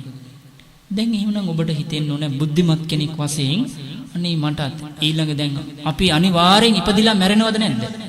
ඕක සාමාන්‍ය දෙයක්. සාමාන්‍ය දෙයක්ද නැද්ද? ඉපදිච්ච කෙනෙක් මැරෙනවා කියන එක සාමාන්‍ය දෙයක් නෙවෙයිද? ඈ? හැබැයි ප්‍රශ්නේ ඒක නෙවෙයි. ආයෙමත් උපදින එක. ඇයි? අපේ හිතේ අදහසක් තියෙනව නේද අපිට අපි කැමති සැප විඳින්නද දුක් විඳින්නද? ඈ? සැප විඳින්නනේ. එහෙමනම් අපි ආයෙමත් උපදිනවා නම් අපි කැමතිද සැප විඳින්න? කැමතිනේ? එහෙමනම් කොහොමද සැප ලබන්නේ? කියන කාරණය අපි මේ ජීවිතය තුල දැනගෙන බුද්ධ ශාසනය තුලින් අපි ඒ සඳහා හේතු සකස් කරන්න ඕනේ. ඊළඟ ජීවිතයේ සැපේ පිණිස. ඒ තමයි බුදුරජාණන් වහන්සේගේ ශාසනය තුල ශ්‍රද්ධාව ඇති කර ගැනීම. තිසරණේ කිරේ හිත පහදවා ගැනීම. තිසරණේ ගුණ සිහි කිරීම. සිල්වත් වීම, දන් දීම, බණ භාවනා කිරීම. මල් පහන් සුවඳ දුම් ගිලම්පස පූජා කිරීම. මේව තමයි කරන්න තියෙන්නේ. තේරුණානේ? එතකොට ඊළඟ ජීවිතේ එයාට බයක් තියනවද? අනතුරක් තියනවද? අනාරක්ෂිතද? නෑ. ඒ බඳු කෙනාට ඊළඟ ජීවිතේ අනතුරක් නෑ. අනතුරු තින්නේ කාටද? මේ විදියට පින් රැස් කරගත්තේ නැති කෙනාටයි. ගිහි වේවා, පැවිදි වේවා. මේ විදියට කෙනෙක් පින් රැස් කරගන්න නැත්නම් එයාට ඊළඟ ජීවිතේ අනතුරක්. තේරුණානේ? එතකොට එහෙමනම් ඉපදිච්ච සීල දෙනාම මරණයටපත් වෙනවා. හැබැයි ප්‍රශ්නේ ඒක නෙවෙයි. ආයෙමත් උපදින එකයි. පිනක් කරගත්තේ නැත්නම් කොහෙද උපදින්නේ? සතර මහා පායේ. ගොඩ එන්න පුළුවන්ද? ගොඩ එන්න බෑ. මොකද ඒ බුද්ධං ධම්මං සංඝං සරණං ගච්ඡාමි කියලා සරණ යන වැඩ පිළිවෙලක් නැහැ. මොකද මනුස්ස ජීවිතය හෝ අතීත ජීවිතවලදී කරපු අකුසලයට විපාකයක් තියෙන්නේ. අකුසලයට විපාකයේ විඳින ජීවිතය තුල සීල සමාධි ප්‍රඥා දියුණු කරලා මාර්ගඵල අවබෝධ කරගන්න අවස්ථාවක් නැහැ. තේරුණානේ? ඉතින් ඒ අනතුර අපි එක දවසේ මේ මොහොතේ උපන් දරුවාගේ පටන් මේ මනුස්ස ලෝකේ ජීවත් වෙලා හුස්ම මේ මොහොතේ හුස්ම යනවා නම් කෙනෙකුගෙන් අවුරුදු 100ක් ජීවත් වෙලා ඒ මොහොතේ ඒ හුස්ම යන කෙනා දක්වාම ඒ අනතුර තියෙනවා. මොකද්ද? ආයමත් සතර මහා පාය උපදින්න තියෙන අනතුර. ඒ වගේමයි ඒ විස්තර කරපු ආකාරයට කෙනෙකුට අවස්ථාවක් තියෙනවා ඊළඟ ජීවිතේ සුවපත් කරගන්න. බුදුරජාණන් වහන්සේ වදාලා පින්වත් මහණනි මෙන්න මේ විදිහට අටසිල් සමාදන් වෙච්ච කෙනෙකුගේ රැස් වෙන පිනින් එයාට මහත් වූ සැප ලැබෙනවා. මහත් වූ සැප ලැබෙනවා. ඒ දෙවියන් අතර ඉපදිලා මරණින් මත්තේ මෙලොව සැප, පරලොව සැප. කෙනෙකුට අට්ඨාංග උපෝසත සීලේ සමාදන් වෙන්න පුළුවන් වුණොත් උන්වහන්සේ උපමාවක් වදාළනවා මෙලොව වශයෙන් මෙන්න මේ විදිහට තේරුම් ගන්න කියලා. ඒ කෙනා අට්ඨාංග උපෝසත සීලය තෙරුවන් කෙරෙහි මනාකොට ගුණ වශයෙන් දැනගෙන අවබෝධයෙන් හිත පහදවාගෙන සිල්පද කෙරෙහි දැනගෙන හොඳට සංවර වෙලා සිල්පද ආරක්ෂා කරනවා නම් රහතන් වහන්සේලා අනුකරණය කරමින් ඒ විදිහට රැක් සීලේ මහත්ඵලයි මහානිසංසයි අසංකේයයි රැස්වෙන ඒ තුලින් රැස්වෙන පිනෙන් ලැබෙන විපාක අසංකේයයි සංඛ්‍යාවෙන් කියන්න බෑ අපමේයයි ප්‍රමාණ කරන්න බෑ මහණෙනි ඒක මේ වගේ කියනවා මෙන්න මේ ලෝකේ ඒ දවස්වල බුදුරජාණන් වහන්සේ වැඩ ඉන්න කාලේ මේ දඹදිව 12 මහා ජනපද කියලා විශාල ජනපද ටිකක් තිබිලා තියෙනවා ඒ තමයි අංග මගධ කාසිකෝසල වජ්ජී මල්ල චීතිකා වංග කුරුවේ පංචාල මච්චරි සුරසේන අස්සක අවන්ති ගන්ධාර කාම්බෝජ කියන මේ රාජ්‍ය වල හැම රජ කෙනෙක්ම ඉන්නවා. එතකොට රාජ්‍යයන් කීයක්ද 12ක්. රජවරු කොච්චරක්ද? 12 දෙනෙක්. බුදුරජාණන් වහන්සේ වදාලා මෙන්න මේ 12 ජනපදයන් වල 1 2 3 4 5 6 7 8 9 10 11 12 13 14 15 16 කියන්නේ 16. තේරෙනවනේ? එතකොට රජවරුන් 16 දෙනෙක් රජකම් කරන ඒ විජිතයන් තුල විජිතයන් පාලනය කරන එක රජ කෙනෙක්. තේරුණානේ? එතකොට දැන් මේක ඔබ තේරුම් ගන්න මේ 16 මේ රාජ්‍යයන් 16ක් තියෙනවා. ඒ 16ම රජ කරන අධිපති ඒ 16න්ටම රාජ්‍යයන් 16න්ටම අධිපති රජ කෙනෙක් ඉන්නවා. තේරෙනවනේ? ඊට පස්සේ ඒ වගේ බලා ගන්නයි සාමන්ත රජවරු ඉන් 15යි. අර රජුරු ප්‍රධාන කෙනා යටතේ ඉන්න. ඊට පස්සේ බුදුරජාණන් වහන්සේ වදාලා අර 12 මහා ජනපද රජවරුන් 16 දෙනෙක් පාලනය කරන මේ 16ටම අධිපති රජ කෙනා කොහොම සපක් විඳිනව ඇද්ද? දැන් හිතන්න ඔබ මෙහෙම රටවල් මේ ලෝකේ අපි ගම ලෝකේ එකයි රටවල් 6ක් කියන රටවල් 16ක් කියන දැන් මේකට ගලපමු නේද? සාල රටවල් 16ක් තියෙනවා. එතකොට මේ 16ම පාලනය කරන එක්කෙනෙක් ඉන්නවා. ඊට අමතරව දාලා ඉන්නවා මේ පාලකයන් එක තැනනේ නේද? ඒව බලා ගන්න කියලා අනුගාමිකින්. ඒ අයට කියනවා සාමන්ත රජවරු කියලා. එතකොට සාමන්ත රජ කෙනෙක් විඳින සැප අර සියලු දේම සියලු රාජ්‍යයන් පාලනය කරන රජ කෙනාගේ සැපට සමානද? සමානද? සමාන නැහැ. එතකොට එයා පුදුමාකාර සැපක් විඳිනවනේ නේද? බුදුරජාණන් වහන්සේ වදාලා එතකොට එයාගේ ඒ අධිපති භාවය ආශ්චර්යමත් ස්වභාවය සාමාන්‍ය කන්නේ නෑනේ. එයා අධිපති භාවයෙන් අග්‍ර කෙනෙක්. එතකොට ඒ රටවල් 16ටම අධිපති තේදාන්ත කෙනෙක් නේද? ආශ්චර්යමත් කෙනෙක්. එතකොට එයා විඳින සැපක් ඇද්ද? ඒකත් ශ්‍රේෂ්ඨ සැප නෙමෙයිද? උසස්ම සැප නේද?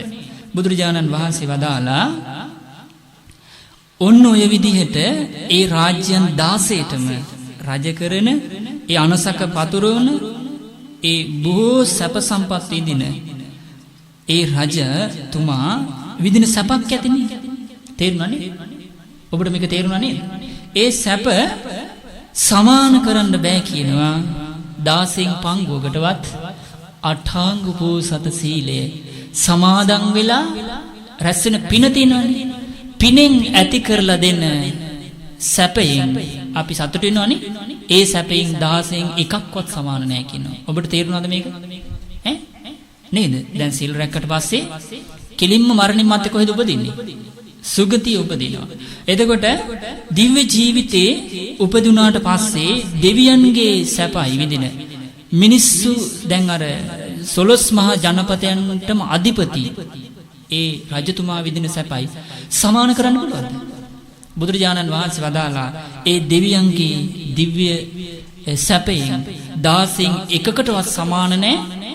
අර රටවල් 16ම පාලනය කරන රජ කෙනා විඳින සැප 16න් පංගුවට සමාන නැහැ කියනවා.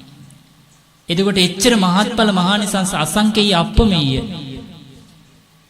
මහත්ඵල මහානිසංස උනේ සැප විඳින්න හේතුනේ මොකක්ද? පින් රැස් කරගන්න හේතුනේ මොකක්ද? අට්ඨාංග උපෝසත සීලය. ඔන්න බලන්න. මෙච්චර යහපතක් මේ සිල්පද ටිකෙන් ඇති කරලා දෙනවා කියලා. ඔබ කලින් දැනගෙන හිටියද? බුදුරජාණන් වහන්සේ වදාලා ඊළඟට මෙන්න මේ විදිහට සීලේ ආනිසංස මේ කියන්නේ. බුදුරජාණන් වහන්සේ වදාලා ඔන්න ඔය විදිහට අට්ඨාංග උපෝසත සීලය සමාදන් වෙලා කෙනෙක්ගේ ජීවිතය තුළට සීලය තුලින් රැස් වෙන්නේ මොකක්ද? පින. ඒ පිනෙන් මරණින් මත්තේ කෙලින්ම චාතුම් මහරජික දෙවියන් අතර උපදිනවා. කාමාවචර දිව්‍ය ලෝක කීයක් තියෙනවද? 6යි. පළවෙනි එක මොකද්ද? යටින්ම තියෙන එක. චාතුම් මහරජික දිව්‍ය ලෝකේ. ඊළඟට තවතිසා. සක්‍ර දෙවියන්ගේ තවතිසාව. ඊළඟට යාම දිව්‍ය ලෝකේ. තුසිත දිව්‍ය ලෝකේ. මෛත්‍රී බෝසතාණන් වහන්සේ වැඩ ඉන්නේ දැනට එහෙ. තේරුණානේ? ඊට පස්සේ නිම්මාන රති අපගේ පින්වත් සත්පුරුෂ විසාකා ඉන්නේ පාරනිම්මිත වසවත්ති 6යි. තේරුණා නේද? මෙන්න මේ බුදුරජාණන් වහන්සේ වදාළනවා මේ විදිහට අට සීලේ සමාදන් වෙච්ච කෙනා මරණින් මත්තේ කෙලින්ම ගිහිල්ලා උපදිනවා. තමන් රැකපු සීලෙන් රැස්වෙච්ච පිනේ ප්‍රමාණයට අනුව චාතුම් මහරජික දෙවියන්ගේ දිව්‍ය ලෝකේ. තේරුණාද? බුදුරජාණන් වහන්සේ වදාළනවා පින්වත් මහණෙනි චාතුම් මහරජික දෙවියන්ගේ ලොකු විස්තරයක් තියෙනවා. ඔබට මම ඒක කෙටියෙන් තේරුම් ගන්න මේ විදිහට කියන්න. ඔබ අහලා ඇති. හැබැයි හිතේ පැහැදීම නම් ඇති වුණා මදි. ඒක අපි ඇති කරගෙන දියුණු කරගන්න ඕන එක. බුදුරජාණන් වහන්සේ වදාලා චාතුම් මහරජික දෙවියන්ගේ දිව්‍ය අවුරුදු ආයුෂ 500යි. කොච්චරද? දිව්‍ය අවුරුදු ආයුෂ 500යි. මනුස්ස ලෝකේ අවුරුදු 50ක් ඒ දිවා රාත්‍රී එකයි. තේරුණානේ? තේරුණාද? ඔබ ඒක සරල විදිහට ගන්න. එතකොට මිනිස් ලොව අවුරුදු 50ක් ඒ දිවා රැ එකයි. මේකේ තියෙන වෙනස් වැඩි වෙලා යන ක්‍රමයක්. එතකොට චාතුම් මහරජික දෙවියන්ගේ ආයුෂ කීයද? මිනිස් දිව්‍ය අවුරුදු 500යි. එතකොට ඔබ හිතලා බලන්න මිනිසුන්ගේ ආයුෂ වලින් කොච්චරක් විතරද මේ? ලක්ෂ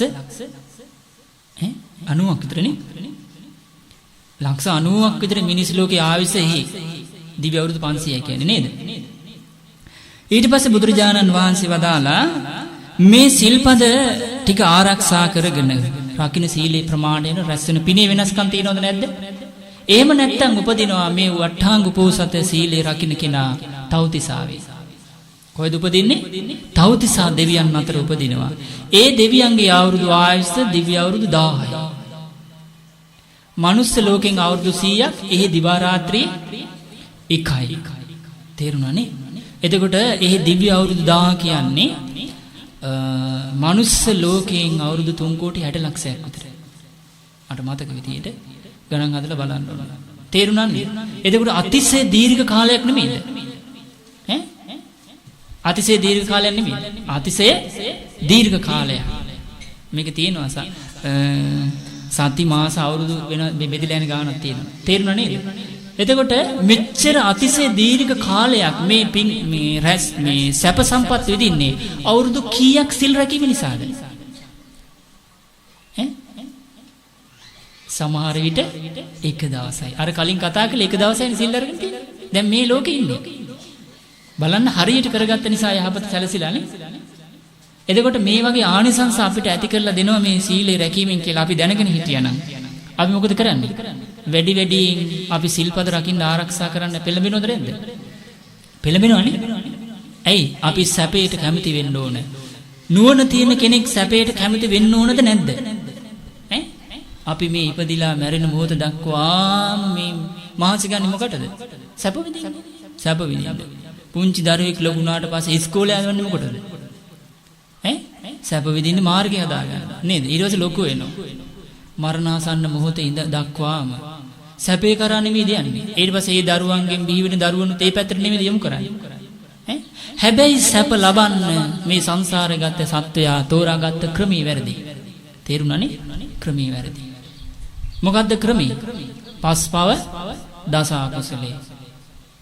නිවැරදි ක්‍රමය මොකක්ද? කල්ප ගණනකට පස්සේ තමයි ඒක ලැබෙන්නේ.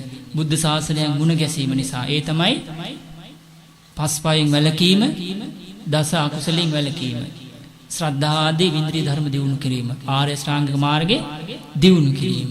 ඒ නිසා පින්වත්නි බුදුරජාණන් වහන්සේ ඊළඟට වදාලා එහෙම නැත්නම් මේ අට සීල් රැකපු කෙනා සීලේ ආනිසංසයක් වශයෙන් ගිහිලා උපදිනවා යාම දිව්‍ය ලෝකේ. කොහෙද? යාම දිව්‍ය ලෝකේ. යාම දිව්‍ය ලෝකේ අවුරුදු දෙවියන්ගේ අවුරුදු ආයුෂ 1000යි 2000යි. දිව්‍ය අවුරුදු 2000යි. මනුස්ස ලෝකයෙන් අවුරුදු 200ක් එහෙ එක දවසයි. එහෙමනම් හිතලා බලන්න කොච්චර ආයුෂක් තියෙනවද? එහෙම නැත්නම් බුදුරජාණන් වහන්සේ වදාලා එයා රැක්ක සීලේ ප්‍රමාණයට රැක්සුණු පිනේ ප්‍රමාණයට අනුව එයා මරණින් මත්තේ කෙලින්ම උපදිනවා තුසිත දිව්‍ය ලෝකේ. තුසිත දිව්‍ය ලෝකයේ දෙවියන්ගේ දිව්‍ය ආයුධ ආයුෂ අවුරුදු 1000යි 2000යි කීයද? චාතුම් මාර්ගයේ දිව්‍ය අවුරුදු දෙවියන්ගේ ආයුෂ කීයද? දිව්‍ය අවුරුදු 500යි. තේරුණානේ? එතකොට තාවතින්සි තවතිසාවේ 1000යි. යාමයේ 2000යි. තුසිතේ 2 4යි. ඒ විදිහට තමයි වෙනස් වෙන්නේ, වැඩිලා යන්නේ. තේරුණානේ? දිව්‍ය අවුරුදු 4000යි. මනුස්ස ලෝකයෙන් අවුරුදු 400ක් එහි දිවා රාත්‍රී එකයි. එහෙනම් ඉතින් කොච්චර ආයතද කියලා හිතන්න ওই කාරණෙන් තේරුම් ගන්න. බලන්න මේ සීලේ ආනිසංස කොච්චර යහපතක් ඇති කරලා දෙනවද? ගණන් හිලව එක කියලා ගියොත් අපිට මේක හිත පිහිටව ගන්නත් බැරුව යනවා. ඇයි? අපිට එච්චර නුවණින් හිතන්න පුළුවන් හැකියාව අපි ඉගෙනගත්ත අධ්‍යාපනයෙන් අපිට ඇති කරගන්න බෑ. ඇයි? සංසිඳන අධ්‍යාපනයක් නෙවෙයි තියෙන්නේ, විසිරෙන අධ්‍යාපනයක්. තේරුණානේ? ඒ නිසා සංසිඳීමෙන් ඇති කරලා දෙන්න නුවණින් දැක්ක යුතු ප්‍රඥාවෙන් අවබෝධ වෙන කරුණු, විසිරීමට මුල් වෙන කරුණක් ඉගෙනගෙන කොහොමනම් දකින්නද? කොහොමනම් අවබෝධ කරගන්නද?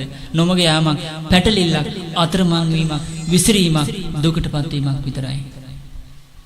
ඊළඟට බුදුරජාණන් වහන්සේ වදාලා නිම්මාන රති දෙවියන් අතර උපදිනවා. මේ මනුස්ස ලෝකේ ඉදිරි සිල් රකින්න කෙනා. එහෙම නැත්නම් චාතුම් මාරාජිකේ තවතිසාවේ යාමේ තුසිතේ ඉපදුනෙත් නැත්නම් එයා කෙලින්ම ගිහිලා උපදිනවා. කොහෙද? නිම්මාන රති දෙවියන් අතර. එහි දෙවියන්ගේ අවුරුදු ආයුෂ දිව්‍ය අවුරුදු 8000යි. 4යි 8යි 8000යි. මිනිස් ලොව අවුරුදු 800ක් එහි දිවා රාත්‍රී එකයි. බලන්න මේ කොච්චර පුංචි කාලයක් තුල රැක්ක සීලයෙන් ලැබෙන යහපත. දැන් ඔබ රුපියල් 10යිද දැන් ලොතරැයියක් නේ? කෝටියක් කැදෙනවා. කෝටි 5ක් කැදෙනවා. ඒකත් පුංචි අර මට්ටමට සාපේක්ෂව ගලපන්න බෑ. පුංචි දෙයකින් ලොකු දෙයක් ලැබුණා නෙමෙයිද? ඈ? ලැබුණානේ. හැබැයි පින්වතුනි මේක එහෙම එකක් නෙමෙයි. බලන්න පැය 24යි කියන එක ගණන් කරන්න පුළුවන් මේ ඇඟිලියෙන්. හැබැයි ඒ තුලින් රැස් වෙන පිනේ පුළුවන් ද අපිට ඇඟිලියෙන් ගණන් කරන්න? සංඛ්‍යාවෙන් පුළුවන්ද? සංඛ්‍යාවෙන් කියන්න බෑ. ප්‍රමාණ වලින් පුළුවන්ද? අසංකේයයි. සංඛ්‍යාවෙන් අප්‍රමේයයි ප්‍රමාණ කරන්න බෑ. තේරුණානේ? එහෙමනම් සැප කැමති සියලු දෙනා මොකද කරන්න ඕනේ? බුදුරජාණන් වහන්සේ ධර්මයේ සංඝයා සරණ ගිහිල්ලා සිල්වත් වෙන්න ඕනේ. දන්පැන් පූජා කරන්න ඕනේ. ධර්මයේ ඇසිරෙන්න ඕනේ. දාම් දනුම දියුණු කර ගන්න ඕනේ. නේද? ඊට පස්සේ බුදුරජාණන් වහන්සේ වදාලා එහෙමත් නැත්තම් මේ සීලය ආරක්ෂා කරපු කෙනා චාතුම් මහරජික දිව්‍ය ලෝකේ නැත්තම් තවතිසාවෙත් නැත්තම් යාමේ තුසිතේ නිම්මාන රතිත් නැත්තම් පරිනිම්මිත වසවත්ති දෙවියන් අතර උපදිනවා. මහණෙනි, එහි දෙවියන්ගේ අවුරුදු ආයුෂ දිව්‍ය අවුරුදු 16000යි. කොච්චරද? 8000යි 16000යි. මහණෙනි, මිනිස් ලොව අවුරුදු 8යි 1600ක් එහි එක දවසයි. බලන්න මේ සීල් පදයක් ප්‍රාණඝාතයෙන් වැළකීමෙන් ආරක්ෂා කිරීමෙන් සිල් පදයේ තුලින් ඇති කළ දුන්නු යහපත. සොරකමින් අබ්‍රහ්මචාරී ජීවිතෙන්, බොරුවෙන්, මත්ද්‍රව්‍ය මත්පැන් පානෙන්, විකාල භෝජනෙන්, නැටුම් ගැයුම් වාදන මල් සුවඳ විලවුන් දැරීම්, උස්සසුම් මහසුම් පරිහරණයෙන් වැළකීමෙන් ලැබිච්ච ආනිසංස යහපත බලන්න. නේ වැඩි මායිල්ස්. එතකොට අපිට මේ යහපතට කැමති වෙන්න ඕනද නැද්ද? ඈ? යහපතට කැමති වෙන්න ඕනද නැද්ද? එතකොට මේ බුදුරජාණන් වහන්සේ වදාලා මහණනි මේ එකද දිව්‍ය ලෝකයකවත් තියෙන සැප 16න් එකකටවත් සමාන කරන්න බෑ මේ මහා පෘථුවියේ අධිපති භාවයට පත් වෙලා යමෙක් සැප විඳිනවා නම් ඒක 16න් දෙවියන්ගේ දිව්‍ය සැපයෙන් 16න් එකකටවත් සමාන කරන්න බෑ කියනවා. ඒ මිනිසම් බුද්ධිමත් වුණ තියෙන කෙනෙක් වශයෙන් අපි සැප කැමති නම් මෙලොව පරලොව යහපත කැමති නම් මෙලොව පරලොව තමන්ගේ අභිවෘද්ධිය කැමති නම් අපි කරන්න ඕනේ මොකක්ද? අවබෝධයෙන් බුදුරජාණන් වහන්සේ කෙරෙහි හිත පහදවා ගන්න ගුණ වශයෙන්. ඒ ධර්මයේ කෙරෙහි ගුණ වශයෙන් හිත පහදවා ගන්න. ඒ ආර්ය මහා සංඝ රත්නයේ කෙරෙහි හිත පහදවා ගන්න. සිල්වත් වෙන්න, දන්පැන් පූජා කරගන්න, බණ භාවනා කරන්න. ඉලක්කයක් ඇති කරගන්න මමත් මේ ගෞතම බුද්ධ ශාසනයේ බුදුරජාණන් වහන්සේගේ සුපටිපන්න වූ ශ්‍රාවකයන් බවට පත් වෙනවා කියලා අපි අදිෂ්ඨානයක් ඇති කරගන්න ඕන. අන්න එදාට එයාට ඉලක්කයක් තියෙනවා. මොකද්ද? මම රාග දේශ මොහය දුරු කරන කෙනෙක් බවට පත් වෙනවා. ඒ සඳහා මේ සීල සමාධි ප්‍රඥාවන්ගෙන් යුක්ත ආර්ය ශ්‍රාංගික මාර්ගය දියුණු කරන්න ඕනේ. ඒ සඳහා මම තව දුරටත් කල්යාණ මිත්‍ර ඇසුර දියුණු කරන්න ඕනේ. ඒ සඳහා මම තව දුරටත් මගේ ඉලක්කය සාර්ථක කර ගැනීමට අවවාද අනුශාසනා ලබා දෙන ඒ කලන මිතුරන් ඇසුරේ ඒ කියා දෙන කල්යාණ වූ යහපත් වූ සුන්දර වූ මිහිරි වූ ශ්‍රී සද්ධර්මයට මම යහුම්කම් දෙන්න ඕනේ. ඒ ජීවිතේ සුවපත් කරන මෙලොව පරලොව යහපත ඇති කරලා දෙන සතර මා අපායන් නිදහස් කරවන කාම ලෝකෙන් නිදහස් කරන සියලු භවයන්ගෙන් සියලු පාදානයන්ගෙන් සියලු ආසාවන්ගෙන් සියලු අවිද්‍යාවන්ගෙන් සියලු තෘෂ්ණාවෙන් නිදහස්ව ලබන ඒ සාන්ත අමාමහ නිවනින් සැනසෙන්න ඕන ප්‍රතිපදාවේ මං ගමන් කරන්න ඕන කියලා නුවණ තියෙන කෙනාගේ ඉලක්කය වැඩෙනවා.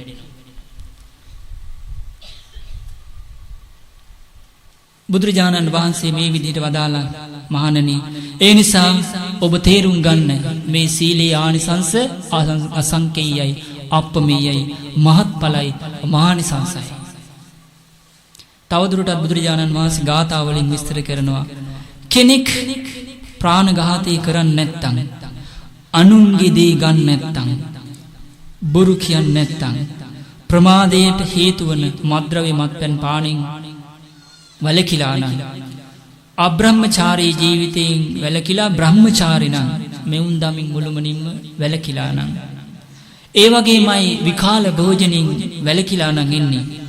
එයා මල් සුවඳ විලවුන් දරන්නේ නැත්නම් ගානේ නැත්නම් කැප වූ දේ පරිහරණය කරනවා නම් කාම භෝගී ජීවිතයක් ගත කරන්නේ නැත්නම් සිල් සමාදන් වුණ මොහොතේ දවසේ පැදුරක සාමාන්‍ය ඇඳක සැතපෙනවා නම් ඒ වගේමයි මේ තමන්ගේ සිල්පද ආරක්ෂා කරගන්න මේ විදිහට එයා ඒ අට්ඨාංග උපෝසත සීලය තුල ආරක්ෂා වෙලා ඉන්නවා නම් මේ සියලු දුක් අවසන් කර සියලු දුකේ අවසානයේ පැමිණි බුදුරජාණන් වහන්සේ විසින් වදාළන මහණනි සියලු දුක් අවසන් කළ ඒ භාග්‍යවත් බුදුරජාණන් වහන්සේ සියල්ල අවබෝධ කළා. ඒ සියල්ල අවබෝධ කළ බුදුරජාණන් වහන්සේ සිල්වත් බව දියුණු කිරීමෙන් සීලේ ආනිසංසත් අවබෝධ කළා. ඒ සීලේ ආනිසංස මෙයයි මම මේ දැන් ඔබට දේශනා කළා. මේ සුභාසිතය ඒකාන්තිම සත්‍යයක් ඔබ එය පිළිගන්නේ කියලා බුදුරජාණන් වහන්සේ වදාලා ඒ තවදුරටත් විස්තර කරනවා අර අපි කලින් කතා කළේ මේ මිනිස් ලොව සක්විති රජවරු විඳින සැපක් ඇද්ද? දිව්‍ය ලෝකේ චාතුම් මහරජික දෙවියන් යටම දෙවි ලෝකේ උපන් දෙවියන්ගෙන් විඳින සැපෙන් 16න් පංගුවක්වත් මේ මහා පෘථුවිය පාලනය කරන දෙවියන්ගේ 16න් පංගුවක් සම කරන්න බෑ කියනවා. ඒ විඳින සැප දෙවියන්ගේ දිව්‍ය සැපවලට 16න් පංගුවක්වත් වටින්නේ නැහැ කියනවා. මේ මහ පොළොව අධිපති භාවයේ කරගෙන ජීවත් වෙන සතුට ඒ සැප විඳින සක්විති රජුරුවන්ගේ සැප 16න් එකක්වත් වටින්නේ නැහැ කියන දිව්‍ය සැපයට. ඒ නිසා පින්වත් මහණෙනි උපමාවක් උන්වහන්සේ විස්තර කරනවා.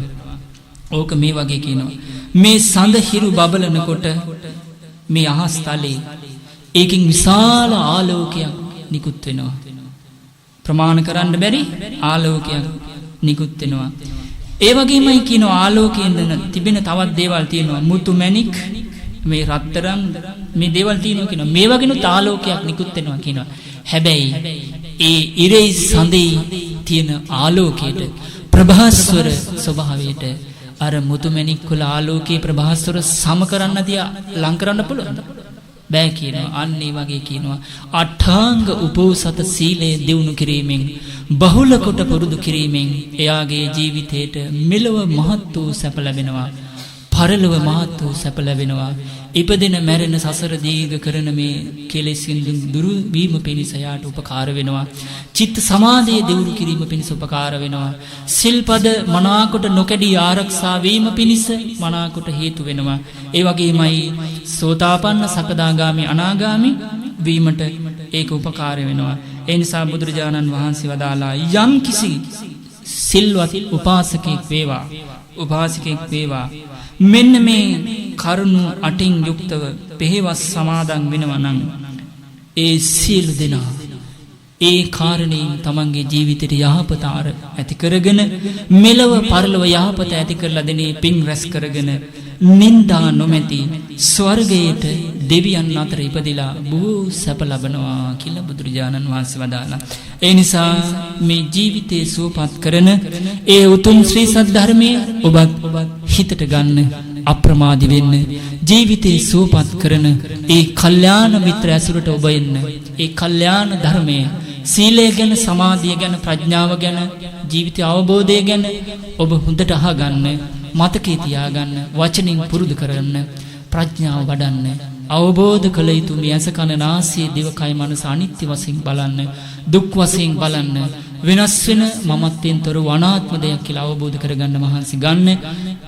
ඔබ සියලු දෙනාටම මේ මහා කරුණාවෙන් සාර සංකීර්ණ කල්පලක්ෂයක් පෙරම් පුරලා අපේ යහපත පිණිස මහත් වූ කරුණාවෙන් දවසට පැය 22ක් නිදිවරලා අනන්ත ප්‍රමාණ වූ දුකක් විඳලා අපිට කියා දුන්න මේ ශ්‍රී සද්ධර්මයේ තුලින් ඔබත් අදිෂ්ඨානයක් ඇති කරගන්න මමත් මේ ගෞතම බුද්ධ ශාසනය තුල මේ ලැබිච්ච මනුස්ස ජීවිතය තුල සිත කය වචනේ සංවර කරගෙන අකුසලයට යන්න නොදී සත්පුරුෂ ඇසුරේ ශ්‍රද්ධාව දියුණු කරගන්නවා සිල්වත් බව දියුණු කරගන්නවා දහම් දැනුම දියුණු කරගන්නවා දන් දීම පුරුදු කරගන්නවා ජීවිතයේ අඳුර දුරු කරන අනිත්‍ය දර්ශනයෙන් යුක්ත අවබෝධයෙන් යුක්ත වෙනවා.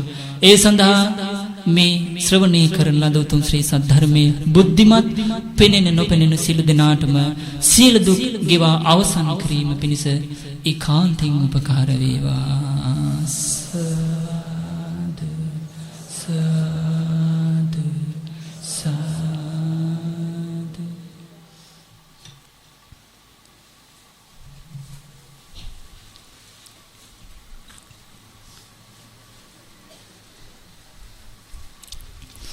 ඉන්න අමාරුද?